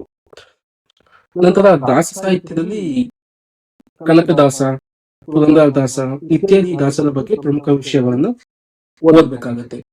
ದಾಸ ಸಾಹಿತ್ಯದ ಬಗ್ಗೆ ಸಾಕಷ್ಟು ಪ್ರಶ್ನೆಗಳನ್ನ ಕೇಳಲಾಗುತ್ತೆ. ಒಂದು ಪ್ರಶ್ನೆ ಪತ್ರಿಕೆ ಅಂತ ಇದ್ದಾಗ ಇಡೀ ಪ್ರಶ್ನೆ ಪತ್ರಿಕೆಗಳಲ್ಲಿ ಏನಾಗಿರುತ್ತೆ ಅಂದ್ರೆ ಎಲ್ಲಾ ಪ್ರಮುಖವಾದ ಕವಿಗಳು ಯಾರಿದ್ದಾರೋ, ವಚನಕಾರಿದ್ದಾರೋ, ದಾಸರಿದ್ದಾರೋ ಇವ್ರ ಬಗ್ಗೆ ಪ್ರಶ್ನೆಗಳನ್ನ ಕೇಳಲಾಗುತ್ತೆ. ಈಗ ಸಾಂಗತ್ಯದಲ್ಲಿ ಬಂದಾಗ ರತ್ನಾಕರ ಒಳ್ಳೆ ಪ್ರಮುಖ, ಅವನ ಬಗ್ಗೆ ಪ್ರಶ್ನೆಗಳನ್ನ ಕೇಳಬೇಕಾಗುತ್ತೆ. ಸಂಚೀವನ್ನಮ್ಮ, ಯಳವನಕಟ್ಟೆ ಗಿರಿಯಮ್ಮ, ಹೀಗೆ ಪ್ರಮುಖರಿರುವಂತಹದ ಬಗ್ಗೆ ಓದ್ಕೊಳ್ಳೇಬೇಕು. ನಮಗೆ ಗೊತ್ತಿಲ್ಲ ಅಂತಿದ್ದಾಗ ಪ್ರಶ್ನೆಗಳನ್ನು ಕೇಳಿದಾಗ ನಾವು ತಪ್ಪಾಕೋ ಸಾಧ್ಯತೆಗಳು ಹೆಚ್ಚಾಗಿರುತ್ತೆ. ಹಾಗಾಗಿ ಈಗ ಹಿಂದೆ ಹೇಳಿದ್ನ ಒಂದು ಮಾದರಿ ಪ್ರಶ್ನೆ ಪತ್ರಿಕೆಯಲ್ಲಿ ಯಾವ ರೀತಿಯಾಗಿ ಇರುತ್ತೆ ಅನ್ನುವಂತ ಪ್ರಶ್ನೆಗಳನ್ನು ಕೇಳ್ತಾನೆ ಅನ್ನುವಂತ ಹಿನ್ನೆಲೆಯಲ್ಲಿ ಅದನ್ನ ನೀವು ಗಮನದಲ್ಲಿ ಇಟ್ಕೊಂಡಂತಹ ಸಂದರ್ಭದಲ್ಲಿ ನೀವು ಓದುವಂತ ಸಂದರ್ಭದಲ್ಲಿ ಇವುಗಳ ಬಗ್ಗೆ ನೀವು ಹೆಚ್ಚು ಗಮನವನ್ನ ವಹಿಸಿದ್ರೆ ಬೇಗ ಉತ್ತರಗಳನ್ನ ಹಾಕೋದಿಕ್ಕೆ ನಿಮ್ಗೆ ಅನುಕೂಲ ಆಗುತ್ತೆ. ಈ ಪ್ರಶ್ನೆಗಳನ್ನ ಕೇಳಿರುವಂತಹ ನೋಡಬಹುದು. ಉದಾಹರಣೆಗೆ ಇಲ್ಲಿ ನೀವು ಬಹುಮುಖ್ಯವಾಗಿ ನೋಡೋದಿದ್ರೆ ಅಂಕಿತ ನಾಮಗಳನ್ನ ಕೇಳಿರುವಂತಹದ್ದು. ಬಸವಣ್ಣನ ಅಂಕಿತ ನಾಮ, ಅಕ್ಕಮಹಾದೇವಿ ಅಂಕಿತ ನಾಮ, ಅಲ್ಲಮ ಪ್ರಭುವಿನ ಅಂಕಿತ ನಾಮ, ಜೇಡರ್ ದಾಸಿಮಯ್ಯನ ಅಂಕಿತ ನಾಮ. ಪ್ರಶ್ನೆ ಸರಳವಾಗಿದೆ. ಇವೆಲ್ಲವೂ ಸಹ ಪ್ರಸಿದ್ಧವಾದಂತಹ ಅಂಕಿತ ನಾಮಗಳು, ನಿಮಗೂ ಸಹ ಗೊತ್ತಿದೆ, ಸರಳವಾಗಿ ಹಾಕ್ತೀರಾ. ಇನ್ನ ಮಿಕ್ಕ ವಚನಕಾರರ ಬಗ್ಗೆ ಇರುವಂತಹದನ್ನ ನೋಡ್ಬೋದು. ಮಿಕ್ಕ ವಚನಕಾರರ ಬಗ್ಗೆ ಯಾವೆಲ್ಲ ಅಂಕಿತ ನಾಮಗಳಿದಾವೆ ಅನ್ನುವಂತಹದನ್ನು ನೀವು ಗಮನಿಸಬೇಕಾಗುತ್ತೆ. ಇವರು ಬಿಟ್ಟು ಸಾಕಷ್ಟು ವಚನಕಾರರು ಇರುವಂತಹದನ್ನು ನೋಡಬಹುದು. ಆ ವಚನಕಾರರ ಅಂಕಿತ ನಾಮಗಳನ್ನು ನೀವು ತಿಳ್ಕೊಬೇಕು. ಸುಮಾರು ಒಂದು 100 ವಚನಕಾರರ ಅಂಕಿತ ನಾಮಗಳು ನಿಮಗೆ ಗೊತ್ತಿದಾವೆ ಅಂತಿದ್ದಾಗ ಅದ್ರಲ್ಲಿ ಕೊಟ್ಟಿರುವಂತಹದನ್ನು ನೀವು ಕೊಲಾಪ್ಸ್ ಮಾಡಬಹುದು. ಏನಾದ್ರು ಅಂಕಿತ ನಾಮಗಳ ಮೇಲೆ ಪ್ರಶ್ನೆ ಬಂದಂತ ಸಂದರ್ಭದಲ್ಲಿ ಕಷ್ಟ ಇತ್ತು ಆ ಪ್ರಶ್ನೆಯಿಂದ ಸರಳವಾಗಿ ಉತ್ತರವನ್ನ ಹಾಕ್ಬಹುದು ಅನ್ನುವಂತ. ನಂತರ ಪ್ರಸಿದ್ಧವಾದ ಹೇಳಿಕೆಗಳನ್ನ ಕೊಡ್ತಾರೆ ಅಂತಿದ್ದಾಗ ಇಲ್ಲಿ ಪ್ರಸಿದ್ಧವಾದ ವಚನಗಳನ್ನ ಕೇಳಲಾಗುತ್ತೆ. ನಡುಗನ್ನಡದಲ್ಲಿ ವಚನಕಾರರ ವಚನಗಳಲ್ಲಿ ನೀವು ನೋಡ್ಬೋದು. ತೆರಣಿಯವಳು ತನ್ನ ಸ್ನೇಹದಿಂದ ಮನೆಯ ಮಾಡಿ ತನ್ನ ನೂಲು ತನ್ನನ್ನೇ ಸುತ್ತಿ ಸಾವು ತೆರನಂತೆ ಎನ್ನುವಂತಹದನ್ನು ನೋಡ್ಬೋದು. ಇದು ಅಕ್ಕಮದೇವಿಯ ಪ್ರಸಿದ್ಧವಾದಂತಹ ವಚನ. ಅಕ್ಕಮದೇವಿ ಪ್ರಸಿದ್ಧವಾದಂತಹ ವಚನ. ಅದೇ ರೀತಿ ಬಸವಣ್ಣನ ವಚನ ಯಾವ್ದು ಕೇಳ್ತಾನೋ ಗೊತ್ತಿಲ್ಲ, ಒಟ್ಟು ಪ್ರಸಿದ್ಧವಾದಂತಹ ವಚನವನ್ನೇ ಕೇಳಲಾಗುತ್ತೆ. ಪ್ರಸಿದ್ಧವಾದ ವಚನಗಳನ್ನ ಎಲ್ಲಿ ಹೇಳಿರುತ್ತೆ ಅಂದ್ರೆ ಸಾಹಿತ್ಯ ಚರಿತ್ರೆಯಲ್ಲಿ ಉಲ್ಲೇಖ ಮಾಡಿ ಅದರ ತತ್ವವನ್ನ, ಅವರ ವಚನದ ಆಶಯಗಳನ್ನು ವ್ಯಕ್ತಪಡಿಸುವಂತಹ ಸಂದರ್ಭದಲ್ಲಿ ಉಲ್ಲೇಖ ಮಾಡಲಾಗುತ್ತೆ. ನೀವು ಅದನ್ನ ಗಮನಿಸಬೇಕಾಗುತ್ತೆ. ಸಿದ್ದರಾಮೇಶ್ವರ ಇರ್ಬೋದು, ಅಂಬಿಗರ ಅಚ್ಚೌಡಯ್ಯರ್ ಇರ್ಬೋದು, ಇವರೆಲ್ಲರ ವಚನಕಾರರು ಪ್ರಸಿದ್ಧವಾದಂತಹ ವಚನಕಾರರ ಬಗ್ಗೆ ತಿಳ್ಕೊಬೇಕು. ಅಲ್ಲಿ ಯಾವುದೇ ವಚನಕಾರರನ್ನ ಕನ್ನಡ ಸಾಹಿತ್ಯದಲ್ಲಿ ಪಠ್ಯಕ್ರಮದಲ್ಲಿ ಇರ್ಲಾಗಿಲ್ಲ. ನೀವೊಬ್ರು ಒಂದು 50 ವಚನಕಾರರ ಬಗ್ಗೆ ತಿಳ್ಕೊಂಡಿದ್ದಂತಹ ಸಂದರ್ಭದಲ್ಲಿ ಬಹುತೇಕ 50 ವಚನಕಾರರಲ್ಲಿ ನಿಮಗೆ ಇದನ್ನು ಯಾವ್ದಾದ್ರು ಸಾಲುಗಳನ್ನ ಕೇಳಲಾಗುತ್ತೆ ಅನ್ನುವಂತಹದ್ದು. ನೀವು ಯಾವುದೇ ಪ್ರಶ್ನೆ ಪತ್ರಿಕೆಯನ್ನು ತೆಗೆದುಕೊಳ್ಳಿ, ವಚನಗಳ ಸಾಲುಗಳನ್ನು ಯಾವ್ದಾದ್ರು ಕೇಳಲಾಗುತ್ತೆ. ನೀವು ಆ ಶೈಲಿಯನ್ನ ಗಮನಿಸಿಕೊಂಡು ಯಾವ ವಚನಕಾರರ ಬಗ್ಗೆ ಅಂತಿದ್ದಾಗ ಅದನ್ನು ಓದಿದ್ರೆ ಸರಳವಾಗ್ತಾ ಹೋಗುತ್ತೆ. ಇನ್ನೊಂದು ನೋಡ್ಬೋದು, ದಾಸ ಸಾಹಿತ್ಯದ ಬಗ್ಗೆ ಕೇಳಿರ್ಬೋದು. ಕರ್ನಾಟಕ ಸಂಗೀತ ಪಿತಾಮಹ ಅಂತ ಯಾರನ್ನ ಕರೀತಾರೆ ಎನ್ನುವಂತಹದನ್ನ ನೋಡ್ಬೋದು. ಇದೊಂದು ಪುರಂದರ ದಾಸರು ಅಂತ ಸಾಮಾನ್ಯವಾಗಿ ಗೊತ್ತಾಗುತ್ತೆ. ನಿಮಗೆ ಯಾಕೆ ಈ ಪ್ರಶ್ನೆಯನ್ನು ಎತ್ಕೊಂಡಿದ್ದೀನಿ ಅಂದ್ರೆ ಪುರಂದರ ದಾಸರ ಬಗ್ಗೆನೇ ಯಾಕೆ ಪ್ರಶ್ನೆಯನ್ನು ಕೇಳಿದ್ದಾರೆ, ಹೌದಲ್ಲ? ಬಹುಮುಖ್ಯವಾಗಿ ಅಂದ್ರೆ ಈ ಸತಿ ಕರ್ನಾಟಕ ಸಂಗೀತ ಪಿತಾಮಹ ಅಂತ ಕೇಳಿದರೆ ಪುರಂದರ ದಾಸರ ಬಗ್ಗೆ ಅಂತಿದ್ದಾಗ ಮುಂದೆ ಅವರು ಎಷ್ಟಕ್ಕೂ ಹೆಚ್ಚು ಕೀರ್ತನೆಗಳನ್ನ ರಚಿಸಿದ್ದಾರೆ ಅಂತ ಕೇಳ್ಬಹುದು. ಇಲ್ಲಾಂದ್ರೆ ಅವರ ಕೀರ್ತನೆಯ ಪ್ರಸಿದ್ಧ ಸಾಲನ್ನ ಇಲ್ಲಿ ಕೇಳಬಹುದು. ಹೀಗೆ ಪ್ರಮುಖವಾದಂತಹ ಪುರಂದರ ದಾಸರಿರ್ಬಹುದು, ಕನಕದಾಸರಿರ್ಬಹುದು, ವಿಜಯದಾಸರಿರ್ಬಹುದು, ನರಹರಿ ತೀರ್ಥರಿರ್ಬಹುದು, ವಿಠಲದಾಸರು ಇರ್ಬೋದು, ಇವರೆಲ್ಲರ ದಾಸರ ಬಗ್ಗೆನೂ ಸಹ ಪ್ರಮುಖವಾಗಿ ತಿಳ್ಕೊಬೇಕು. ಅವರ ಇತಿಹಾಸ, ಅವರ ಸಾಹಿತ್ಯ ರಚನೆ, ಅವರ ಕೀರ್ತನೆಗಳ ಬಗ್ಗೆ ನಿಮಗೆ ಅರಿವು ಇರಬೇಕು. ಯಾವುದಾದರೂ ಒಂದು ರೀತಿಯಲ್ಲಿ ಇಲ್ಲಿ ಕೇಳಲಾಗುತ್ತೆ ಅನ್ನುವಂತಹದ್ದು. ಇಲ್ಲಿ ಇನ್ನೊಂದು ಕೇಳಿರುವಂತಹ ಕುಮಾರರಾಮ ಸಾಂಗತ್ಯದ ಬಗ್ಗೆ ಕೇಳಿರುವಂತಹ ನೋಡ್ಬೋದು. ಎಂಬ ಕಾವ್ಯವನ್ನು ಬರೆದ ಕವಿ ಯಾರು ಅನ್ನುವಂತಹದ್ದು. ನಂಜುಂಡ ಕವಿ ಈ ಕೃತಿಯನ್ನ ಬರೆದಿರುವಂತಹದ್ದು. ಈ ನೇರವಾಗಿ ಕೇಳಲಾಗಿದೆ. ಸಾಂಗತ್ಯದ ಕೃತಿಗಳು ಅಂತ ಒಂದಿಷ್ಟು ಬರ್ತವೆ. ಮುಂದೆ ಯಾವ ಪುಸ್ತಕದಲ್ಲಿ ಅದಿದೆ ಪಟ್ಟಿ ಎನ್ನುವಂತಹದನ್ನ ಹೇಳ್ತೇನೆ. ಸಾಂಗತ್ಯದ ಕವಿಗಳು ಅಂತ ಇದ್ದಾಗ ರತ್ನಾಕರ ಹೊಳ್ಳಿ, ಸಂಚಿ ಹೊನ್ನಮ್ಮ, ಯಳವನಕಟ್ಟೆ ಗಿರಿಯಮ್ಮ, ನಂಜುಂಡ ಕವಿ ಇವರೆಲ್ಲರೂ ಸಹ ಸಾಂಗತ್ಯದಲ್ಲಿ ಸಾಹಿತ್ಯವನ್ನು ರಚನೆ ಮಾಡುವಂತಹವರು. ಇವರ ಸಾಹಿತ್ಯದ ಕೃತಿಗಳನ್ನು ಸಹ ನೀವು ವಿಶೇಷವಾಗಿ ಗಮನಿಸುವಂತ ಪ್ರಯತ್ನವನ್ನ ಮಾಡಬೇಕು ಅನ್ನುವಂತಹದ್ದು ನಡುಗನ್ನಡ ಸಾಹಿತ್ಯದ ಅವಧಿಯಲ್ಲಿ. ಇನ್ನೂ ಒಂದು ಪ್ರಶ್ನೆ ಇರುವಂತಹದ್ದು ನೋಡ್ಬೋದು. ಆತ್ಮ ಯಾವ ಕುಲ, ಜೀವ ಯಾವ ಕುಲ, ತತ್ವೇಂದ್ರಿಯಗಳ ಕುಲ ಪೇಳಿರಯ್ಯ ಎಂದು ಬಿಚ್ಚು ನುಡಿಯಲ್ಲಿ ಸಮಾಜದ ಓರೆಕೊರೆಗಳನ್ನು ತಿದ್ದುವ ಈ ನುಡಿಗಳನ್ನು ಕೃತಿಯ ಕರ್ತರು ಯಾರು ಅನ್ನುವಂತಹದನ್ನ ಕೇಳಿದ್ದಾರೆ. ಈ ಸಾಲನ್ನ ಹೇಳಿರೋರು ಯಾರು ಅನ್ನುವಂತಹದನ್ನ ನೀವು ಇಲ್ಲಿ ಗಮನಿಸಬಹುದು. ಆತ್ಮ ಯಾವ ಕುಲ, ಜೀವ ಯಾವ ಕುಲ ಅನ್ನುವಂತಹದನ್ನ ನೀವು ಕೇಳಿರ್ತೀರ. ಇದನ್ನು ಕನಕದಾಸರು ಹೇಳಿದರೆ ಯಾಕೆ ಇಲ್ಲಿ ಕನಕದಾಸರ ಬಗ್ಗೆ ಈ ಪ್ರಶ್ನೆಯನ್ನ ಕೇಳಲಾಗಿದೆ ಅನ್ನುವಂತಹ ನೀವು ಗಮನಿಸಬೇಕಾಗಿ ಹೇಳ್ತಾ ಇದ್ದೆ. ಪುರಂದರದಾಸರ ಬಗ್ಗೆ ಪ್ರಸಿದ್ಧವಾದ ದಾಸರು ಅಂತ ಯಾರು ಇದ್ದಾರೋ ಅವ್ರ ಬಗ್ಗೆ ಎಲ್ಲ ಯಾವ್ಯಾವ ಮಗ್ಗಲುಗಳಲ್ಲಿ ನೀವು ಓದ್ಬೇಕು ಅನ್ನುವಂತಹದ್ದು ಬಹಳ ಮುಖ್ಯ.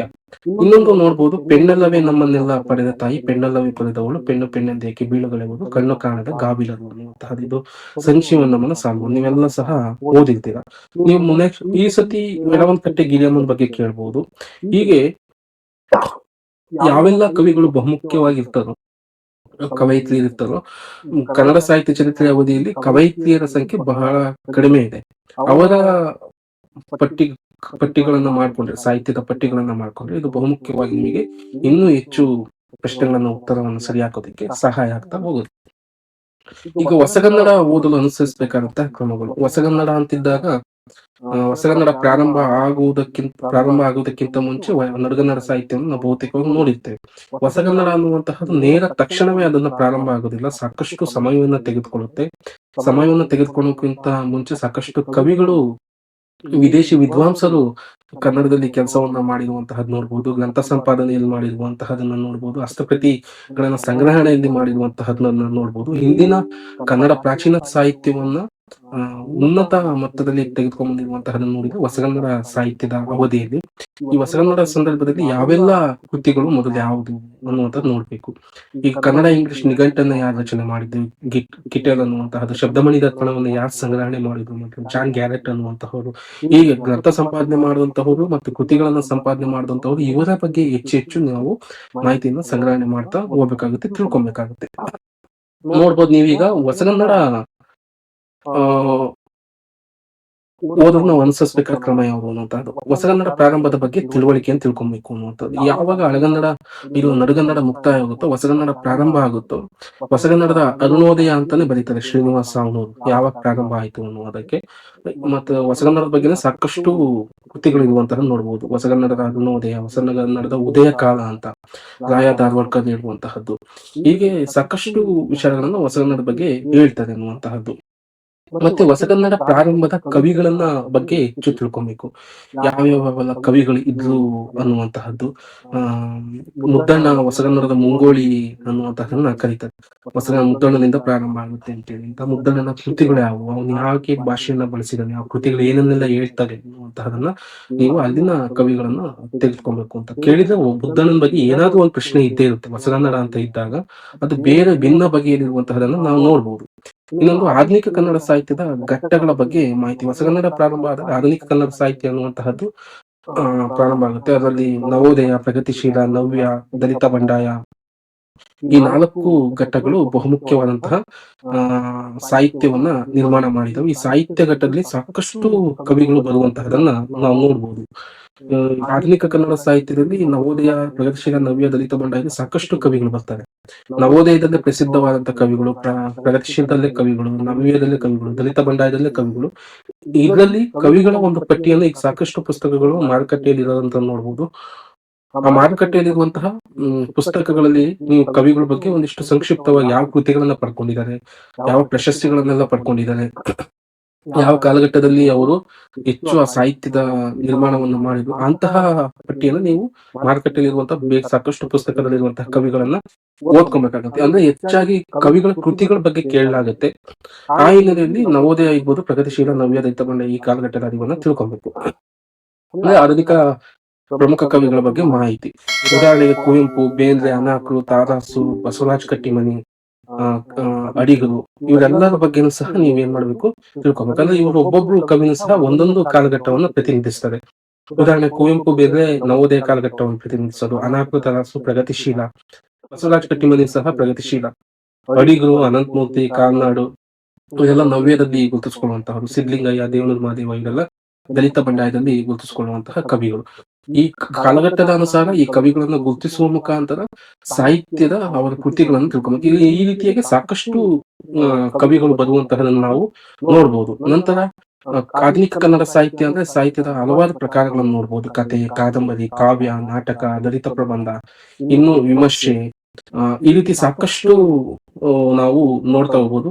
ನೀವು ಆ ಒಬ್ಬ ಕವಿಯ ಬಗ್ಗೆ ಓದುವಂತಹ ಸಂದರ್ಭದಲ್ಲಿ ಇವತ್ತು ಸಮಗ್ರವಾಗಿ ಒಬ್ಬ ಕವಿಯ ಕೃತಿಗಳಿರ್ಬೋದು, ಕತೆ, ಕಾದಂಬರಿ, ಕಾವ್ಯ, ನಾಟಕ, ಲಲಿತ ಪ್ರಬಂಧ, ವಿಮರ್ಶೆ ಬಗ್ಗೆ ಈ ಸಾಕಷ್ಟು ಕವಿಗಳು ಕೆಲಸವನ್ನ ಮಾಡಿದ್ದಾರೆ. ಅವೆಲ್ಲರೂ ಸಹ ಕೃತಿಗಳ ಬಗ್ಗೆನೂ ಸಹ ನೀವು ಮಾಹಿತಿಯನ್ನ ತಿಳ್ಕೊಬೇಕು ಅನ್ನುವಂಥದ್ದು. ಅದಕ್ಕಿಂತ ಮುಂಚೆ ಹೊಸಗನ್ನಡ ಪ್ರಾರಂಭ ಎಂದೇನು, ನಂತರ ಆಧುನಿಕ ಕನ್ನಡ ಸಾಹಿತ್ಯ ಏನು ಅನ್ನುವಂತಹದ್ರ ಬಗ್ಗೆ ನಿಮಗೆ ಸಂಕ್ಷಿಪ್ತವಾದ ತಿಳುವಳಿಕೆ ಇರಬೇಕು. ಅದಕ್ಕೆ ಓದುವಂತಹ ಪುಸ್ತಕಗಳು ಇರ್ತವೆ, ಹೇಳ್ತೀನಿ ಮುಂದೆ ಅವು ಹೇಗೆ ಅನ್ನುವಂತಹದ್ದು. ನಂತರ ಈ ಕೃತಿಗಳಿಗೆ ದೊರೆತಿರುವ ಪ್ರಶಸ್ತಿಗಳು, ಕೇಂದ್ರ ಸಾಹಿತ್ಯ ಅಕಾಡೆಮಿ ಪ್ರಶಸ್ತಿ ಇರ್ಬೋದು, ಜ್ಞಾನಪೀಠ ಪ್ರಶಸ್ತಿ ಇರ್ಬೋದು, ಪಂಪ ಪ್ರಶಸ್ತಿ ಇರ್ಬೋದು, ಈ ರೀತಿ ಸಾಕಷ್ಟು ಪ್ರಶಸ್ತಿಗಳು ಇದಾವೆ. ಈ ಕೃತಿಗಳಿಗೆ ಬಂದಿರುವಂತಹ ಪ್ರಶಸ್ತಿಗಳು ಯಾವ್ಯಾವು ಅನ್ನುವಂತಹದನ್ನು ತಿಳ್ಕೊಬೇಕು. ನಂತರ ಪ್ರಸಿದ್ಧ ಕವಿಗಳಿಗೆ ದೊರೆತಿರುವ ಪ್ರಶಸ್ತಿಗಳು ಯಾವ್ಯಾವ ದೊರೆತಿದ್ದಾವೆ ಅನ್ನುವಂತಹದ್ದು, ಮತ್ತೆ ಕನ್ನಡದ ಮೊದಲುಗಳು ಯಾವುವು ಅನ್ನುವಂತಹದನ್ನ ನೋಡ್ಬೋದು. ಹೀಗೆ ಎಲ್ಲಾ ಹಿನ್ನೆಲೆಯಲ್ಲೂ ಸಹ ಹೊಸಗನ್ನಡದ ಓದಲು ಅನುಸರಿಸಬೇಕಾದ ಕ್ರಮವನ್ನು ನೀವು ಗಮನಿಸಬೇಕು. ಈ ಹಿನ್ನೆಲೆಯಲ್ಲಿಯೇ ಸಹ ನೀವು ಹೊಸಗನ್ನಡವನ್ನ ಓದಿದ್ರೆ ಆ ಪ್ರಶ್ನೆ ಪತ್ರಿಕೆ ಅನ್ನುವಂತಹದ್ದು ಸರಳ ಆಗ್ತಾ ಹೋಗುತ್ತೆ. ಸುಮ್ನೆ ಓದಿದೆ ಯಾವುದೋ ಈ ವಿಷಯಗಳನ್ನ ನಾನು ಗಮನಿಸ್ತಿಲ್ಲ ಅಂತಿದ್ದಾಗ ಅದು ಪರೀಕ್ಷೆಯಲ್ಲಿ ನಾವು ಸಕ್ಸಸ್ ಅನ್ನುವಂತಹ ಸಿಗುವುದು ಕಡಿಮೆ ಆಗ್ತಾ ಹೋಗುತ್ತೆ. ಒಂದಿಷ್ಟು ಪ್ರಶ್ನೆಗಳನ್ನ ನೋಡೋಣ.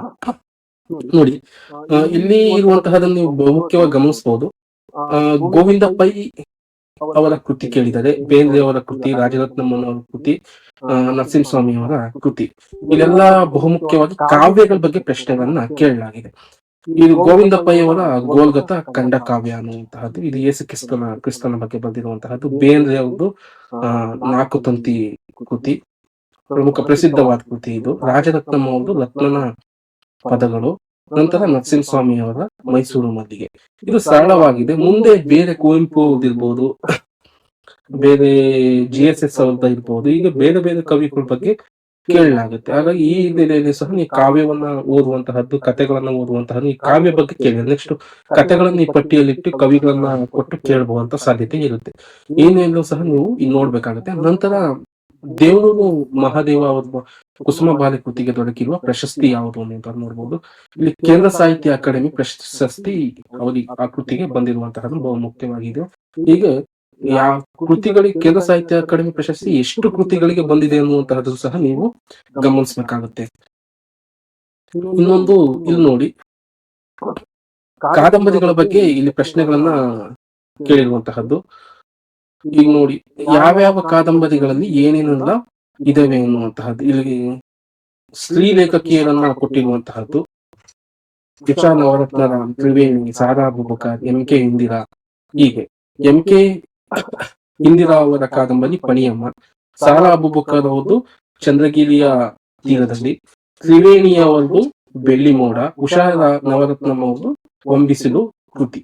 ಹೀಗೆ ಓದುವಾಗ ಕತೆ, ಕಾವ್ಯ, ಕಾದಂಬರಿ, ನಾಟಕ, ವಿಮರ್ಶೆ, ಕವಿಗಳು ಯಾವ್ಯಾವೆಲ್ಲ ಕೃತಿಗಳನ್ನ ಬರ್ದಿದ್ದಾರೆ ಎನ್ನುವಂತಹದ್ದು ನಿಮ್ಗೆ ಏನಾದ್ರು ಹೆಚ್ಚು ಜ್ಞಾನ ಇದ್ದಂತ ಸಂದರ್ಭದಲ್ಲಿ ನಿಮಗೆ ಗುರುತಿಸೋದಿಕ್ಕೆ ಸಹಾಯ ಆಗುತ್ತೆ. ನೀವು ಏನಾದ್ರು ಓದದಂತ ಸಂದರ್ಭದಲ್ಲಿ ಹೆಚ್ಚು ಕವಿಗಳನ್ನ ಅಭ್ಯಾಸ ಮಾಡಿದೀರ, ಅದ್ರಲ್ಲಿ ಸಾರಾ ಅಬೂಬಕರ್, MK ಇಂದಿರಾ ಮಾತ್ರ ಗೊತ್ತಿದ್ದಾರೆ, ಇದ್ರಲ್ಲಿ 2 ಕೃತಿಗಳು ಗೊತ್ತಿದ್ದಾವೆ ಅಂತಿದ್ದಾಗ ನಿಮ್ಗೆ ಇಲ್ಲಿ ಸರಳ ಆಗ್ಬಿಡುತ್ತೆ ಹಾಕೋದಕ್ಕೆ ಒಂದೊಂದ್ಸತಿ. ಈಗೂ ಸಹ ನೀವು ಅದರ ಸಹಾಯವನ್ನ ಪಡ್ಕೊಬಹುದು. ಇನ್ನೊಂದು ಪ್ರಶ್ನೆ ನೋಡ್ಬೋದು. ಶಿವಮೊಗ್ಗದಲ್ಲಿ 2007ರಲ್ಲಿ ಜರುಗಿದ 73ನೇ ಅಖಿಲ ಭಾರತ ಸಾಹಿತ್ಯ ಸಮ್ಮೇಳನದ ಅಧ್ಯಕ್ಷರಾಗಿದ್ದವರು ಯಾರು ಅನ್ನುವಂತಹದನ್ನ ಪ್ರಶ್ನೆಯನ್ನ ಕೇಳಲಾಗಿದೆ. ಕೆ.ಎಸ್. ನಿಸಾರ್ ಅಹಮದ್ ಅವರು ಅಧ್ಯಕ್ಷತೆಯನ್ನ ವಹಿಸಿದ್ರು. ಹೀಗೆ ಕನ್ನಡ ಸಾಹಿತ್ಯ ಸಮ್ಮೇಳನದ ಹಿಂದೆ ಅಧ್ಯಕ್ಷರಾದಂತಹ ಒಟ್ಟು ಪಟ್ಟಿಯನ್ನು ಇಟ್ಕೊಬೇಕು. ನಂತರ ಇತ್ತೀಚೆಗೆ ಅದರ ಅಧ್ಯಕ್ಷತೆಯನ್ನು ವಹಿಸಿಕೊಂಡವರು ಯಾರು, ಮತ್ತೆ ಮುಂದಿನ ವರ್ಷ ಅದರ ಅಧ್ಯಕ್ಷತೆಯನ್ನು ಯಾರು ವಹಿಸ್ಕೊಳ್ತಾರೆ, ಮತ್ತೆ ಹಿಂದೆ ಆದಂತಹ 5 ವರ್ಷದ ಅಧ್ಯಕ್ಷರ ಪಟ್ಟಿಯನ್ನ ಬಹುಮುಖ್ಯವಾಗಿ ಗಮನಿಸಬೇಕು. ಏನಾದ್ರೂ ಈ ಕಡೆ ಏನಾದ್ರು ಗಮನವನ್ನು ವಹಿಸಿದ ಅಂದ್ರೆ ಪ್ರಶ್ನೆ ಪಕ್ಕಾ ಇದ್ದೇ ಇರುತ್ತೆ. ಇದ್ರ ಬಗ್ಗೆನೂ ಸಹ ನೀವು ಗಮನಿಸ್ಕೊಬೇಕು. ನಾನು ಇಲ್ಲಿ ತೆಗೆದುಕೊಂಡಿರುವಂತಹ ಪ್ರಶ್ನೆಗಳೆಲ್ಲ ಸಹ ಬಹುಮುಖ್ಯ, ನೀವು ಗಮನಿಸಬೇಕು. ಯಾಕೆ ಈ ರೀತಿ ಪ್ರಶ್ನೆಗಳು ಬಂದಿದಾವೆ ಅನ್ನುವಂತಹದ್ದು ಬಹುಮುಖ್ಯವಾಗಿ ನಿಮ್ಗೆ ಗೊತ್ತಿರ್ಬೇಕು. ನಂತರ ಕೆಳಗಿನ ಗೀತ ನಾಟಕಗಳಲ್ಲಿ ಯಾವುದು ಗೀತ ನಾಟಕವಲ್ಲ ಗುರುತಿಸಿ ಎನ್ನುವಂತಹದನ್ನ ಕೇಳಿದ್ದಾರೆ. ಯಾವುದು ಗೀತ ನಾಟಕವಲ್ಲ ಅನ್ನುವಂತಹದ್ದು. ಹೀಗೆ ಗೀ ನಾಟಕಗಳಲ್ಲೂ ಸಹ ಗೀತ ನಾಟಕ ಅನ್ನುವಂತಹ ಒಂದು ಪ್ರಕಾರ ಇದೆ. ಅದರಲ್ಲಿ ಈಗ ಅಹಲ್ಯ ಅನ್ನುವಂತಹದನ್ನು ಪೂತಿ ನರಸಿಂಹಾಚಾರ್ಯರು ಬರೆದಿರುವಂತಹದ್ದು, ಚಿತ್ರಾಂಗದ ಕುವೆಂಪು ಅವರು ಬರೆದಿರುವಂತಹದ್ದು. ಇದರಲ್ಲಿ ಯಾವ್ದು ಗೀತ ನಾಟಕಗಳಲ್ಲ ಅನ್ನುವಂತಹದ್ದು ಚಿತ್ರಾಂಗದ ಅನ್ನುವಂತಹದ್ದು ಬರುತ್ತೆ. ಯಾಕಂದ್ರೆ ಇದೊಂದು ಖಂಡಕಾವ್ಯ ಅನ್ನುವಂತಹದನ್ನ ಗುರುತಿಸ್ತದೆ. ಹಾಗಾಗಿ ಈ ಹಿನ್ನೆಲೆಯಲ್ಲಿ ಸಹ ಪ್ರಶ್ನೆಗಳನ್ನ ನೀವು ಗುರುತಿಸುವಂತ ಪ್ರಯತ್ನವನ್ನ ಮಾಡ್ಬೇಕು ಅನ್ನುವಂತಹದ್ದು ನೋಡ್ಬೋದು. ಕೇಂದ್ರ ಸರ್ಕಾರ ಕೊಡುವ ರಾಷ್ಟ್ರಕವಿ ಗೌರವವನ್ನು ಮೊಟ್ಟ ಮೊದಲು ಪಡೆದ ಕವಿ ಯಾರು ಅನ್ನುವಂತಹದನ್ನ ಅವಾಗ ಹೇಳ್ತಿದ್ದೆ. ಪ್ರಶಸ್ತಿ ಬಗ್ಗೆ ಪ್ರಶ್ನೆಗಳನ್ನ ಕೇಳಲಾಗುತ್ತೆ ಎನ್ನುವಂತಹದ್ದು. ಸ್ಮಶಾನ ಕುರುಕ್ಷೇತ್ರ ನಾಟಕವನ್ನ ಬರೆದವರು ಯಾರು ಅನ್ನುವಂತಹದ್ದು ಕುವೆಂಪು. ಹೀಗೆ ಆ ಬಹುಮುಖ್ಯವಾಗಿ ನಾವು ಗಮನಿಸಬೇಕಾದನ್ನುವಂತಹದನ್ನು ಯಾವುದು ಅನ್ನುವಂತಹದನ್ನು ನಾವು ಗುರುತಿಸ್ಕೊಬೇಕು. ಯಾವೆಲ್ಲ ಓದ್ಬೇಕು, ಯಾವೆಲ್ಲ ಪ್ರಕಾರಗಳನ್ನು ಓದ್ಬೇಕು ಅನ್ನುವಂತಹದನ್ನು. ನಂತರ ರಾಷ್ಟ್ರಕವಿ ಗೌರವವನ್ನು ಪಡೆದಂತಹ ಮೊದಲೇ ಕವಿ ಯಾರು ಅಂತಂದ್ರೆ ಗೋವಿಂದಪ್ಪಯ್ಯವರು ಅನ್ನುವಂತಹ ನಾವು ಗುರುತಿಸ್ತೇವೆ. ಹಾಗಾದ್ರೆ ಪ್ರಾಚೀನ ಕನ್ನಡ ಸಾಹಿತ್ಯ ಅಧ್ಯಯನಕ್ಕೆ ಬಳಸುವ ಕೃತಿಗಳು ಯಾವುವು ಅನ್ನುವಂತಹದ್ದು ಬಹಳ ಮುಖ್ಯ. ಅಂದ್ರೆ ಯಾವ ಪುಸ್ತಕಗಳನ್ನು ಓದ್ಬೇಕು ಅನ್ನುವಂತಹದ್ದು. ಆ ಸ್ನೇಹಿತರೆ, ಈ ಪುಸ್ತಕಗಳನ್ನ ಅಂತ ಇದ್ದಾಗ ಎಲ್ಲಾ ಪುಸ್ತಕಗಳು ಬಹುಮುಖ್ಯವಾಗಿ ಇರ್ತವೆ. ಅದರಲ್ಲಿ ನಿರ್ದಿಷ್ಟವಾದ ಪುಸ್ತಕಗಳು, ಅಥೆಂಟಿಕ್ ಪುಸ್ತಕಗಳು ಅನ್ನುವಂಥದ್ದನ್ನು ನಾವು ಓದ್ಬೇಕಾಗುತ್ತೆ. ಯಾವುದು ಅಥೆಂಟಿಕ್ ಪುಸ್ತಕ ಅಂತ ಇದ್ದಾಗ ಮೊದಲನೇದಾಗಿ ಸಾಹಿತ್ಯ ಚರಿತ್ರೆ ಅಭ್ಯರ್ಥಿ ಓದುವಂತಹದ್ದು ರಾಮಶ್ರೀ ಮುಗ್ಲಿ ಅವರ ಕನ್ನಡ ಸಾಹಿತ್ಯ ಚರಿತ್ರೆ. ಈ ಪುಸ್ತಕವನ್ನು ನಾವು ಓದ್ಬೇಕು. ಇದನ್ನ pin to pin, point to point, line to line ಅನ್ನ ನಾವು ಈ ಪುಸ್ತಕದಲ್ಲಿ ಓದ್ಬೇಕು. ಮತ್ತೆ ಇದನ್ನ ಪಾಯಿಂಟ್ಸ್ ನೋಟ್ಸ್ ಅನ್ನ ಮಾಡ್ಕೊಬೇಕು. ನಂತರ ಪರೀಕ್ಷೆಗೆ ಇದನ್ನ ನಾವು ತೆಗೆದುಕೊಂಡು ಹೋಗ್ಬೇಕು. ನಂತರ ಕನ್ನಡ ಸಾಹಿತ್ಯ ಚರಿತ್ರೆ ತಸು ಶಾಮರಾಯರ ಅವ್ರದ್ದು ಸಹ ಒಳ್ಳೆಯ ಪುಸ್ತಕ. ಸಾಹಿತ್ಯ ಚರಿತ್ರೆಯನ್ನು ಓದೋದಕ್ಕೆ ಈ ಪುಸ್ತಕವನ್ನು ತೆಗೆದುಕೊಂಡು ಹೋಗಿ ಓದ್ಬೇಕು. ಇದರಲ್ಲಿರುವಂತಹ ಅಂಶಗಳನ್ನು ಗಮನಿಸಬೇಕು, ಓದ್ಬೇಕು. ಇನ್ನು ಹೆಚ್ಚುವರಿ ಓದಿಗೆ ಸಾಮಾನ್ಯನಿಗೆ ಸಾಹಿತ್ಯ ಚರಿತ್ರೆ, ಇದು ಬಹಳ ಮುಖ್ಯವಾದಂತಹ ಸಂಪುಟಗಳು. ನಿಮ್ಗೆ ಈ ಸಂಪುಟದಲ್ಲಿರುವಂತಹ 10 ಸಂಪುಟಗಳು ನಿಮಗೆ ಕಂಡು ಬರ್ತವೆ.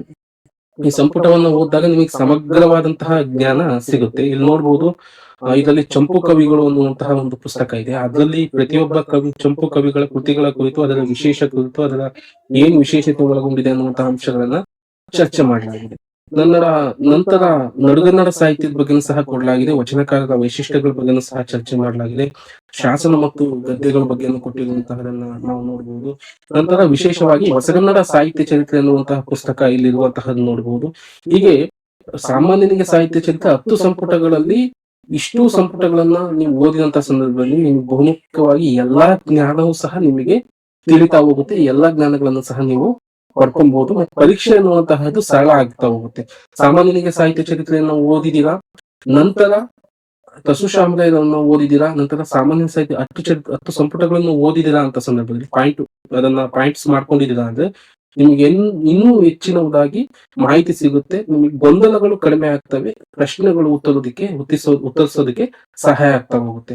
ಹಾಗಾಗಿ ಈ ಪುಸ್ತಕಗಳನ್ನೆಲ್ಲ ಓದ್ಕೊಂಡ್ರೆ ನಿಮ್ಗೆ ಇನ್ನೂ ಪರೀಕ್ಷೆ ಅನ್ನುವಂತಹದ್ದು ಸರಳ ಆಗ್ತಾ ಹೋಗುತ್ತೆ ಅನ್ನುವಂತಹದ್ದು.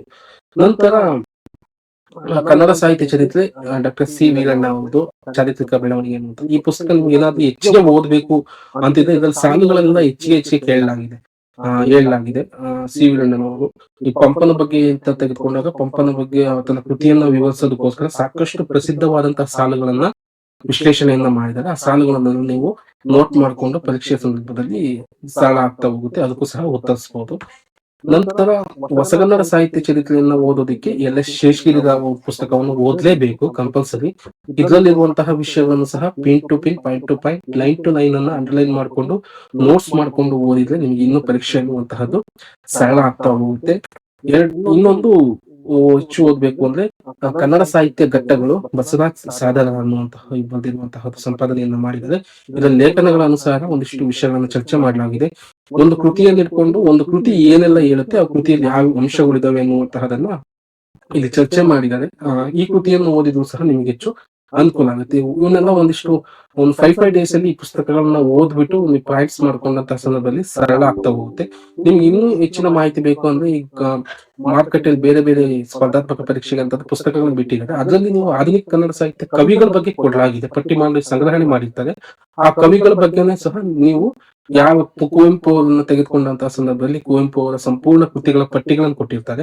ಆ ಪಟ್ಟಿಗಳನ್ನು ಇಟ್ಕೊಂಡು ಓದ್ಕೊಂಡ್ರು ಸಹ ನಿಮಗೆ ಸರಳ ಆಗ್ತಾ ಹೋಗುತ್ತೆ. ಇವು ಒಂದಿಷ್ಟು ಸಾಹಿತ್ಯಾತ್ಮಕವಾಗಿ ಯಾವ ಕೃತಿ ಏನ್ ಹೇಳುತ್ತೆ ಅನ್ನುವಂತಹ ಅಂಶಗಳ ಹಿನ್ನೆಲೆಯಲ್ಲಿ ನೀವು ಓದೋದಿಕ್ಕೆ ಉಪಯುಕ್ತವಾಗಿರುವಂತಹದನ್ನ ನಾವು ನೋಡ್ಬೋದು.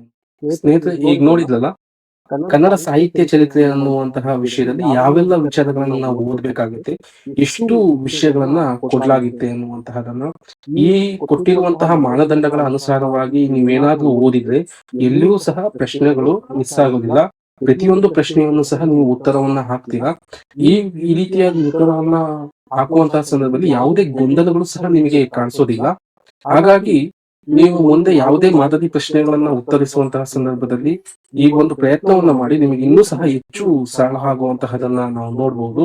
ಹಾಗಾಗಿ ಈ ಪುಸ್ತಕಗಳನ್ನ ಒಮ್ಮೆ ಓದಿ ಅವುಗಳನ್ನ ಒಂದಿಷ್ಟು ಮತ್ತೆ ನೀವು ರಿವಿಷನ್ ಮಾಡಿದಂತಹ ಸಂದರ್ಭದಲ್ಲಿ ನಿಮಗೆ ಹೆಚ್ಚು ಸಾಕಷ್ಟು ಉತ್ತರಗಳನ್ನ ಹಾಕೋದಿಕ್ಕೆ ಸಹಾಯ ಆಗುತ್ತೆ ಅಂತ ಹೇಳ್ತಾ, ಮುಂದಿನ ತರಗತಿಯಲ್ಲಿ ಕಾವ್ಯ ಮೀಮಾಂಸೆಯನ್ನ ಮತ್ತೆ ಛಂದಸ್ಸನ್ನ ಹೇಗೆ ಓದ್ಬೇಕು, ಅವುಗಳನ್ನು ನಾವು ಹೇಗೆ ಯಾವ ರೀತಿಯಾಗಿ ಅಧ್ಯಯನ ಮಾಡ್ಬೇಕು ಅನ್ನುವಂತಹ ಹಿನ್ನೆಲೆಯಲ್ಲಿ ಘಟಕ 2ರಲ್ಲಿ ಚರ್ಚೆಯನ್ನ ಮಾಡ್ತೇನೆ. ಇದೇ ರೀತಿ ವಿಡಿಯೋಗಳನ್ನ ಮಾಡೋದಕ್ಕೋಸ್ಕರ ನನ್ನ ಚಾನೆಲ್ ಅನ್ನ ಸಬ್ಸ್ಕ್ರೈಬ್ ಮಾಡಿ ಮತ್ತು ಹೆಚ್ಚು ಲೈಕ್ಸ್ ಮತ್ತೆ ಕಾಮೆಂಟ್ಸ್ ಮಾಡುವ ಮುಖಾಂತರ ಇದಕ್ಕೆ ವಿಡಿಯೋಗಳಿಗೆ ಸಹಾಯ ಮಾಡಿ ಅಂತ ಕೇಳ್ಕೊಂತ ಎಲ್ಲರಿಗೂ ಧನ್ಯವಾದಗಳನ್ನ ಸಲ್ಲಿಸ್ತೇನೆ.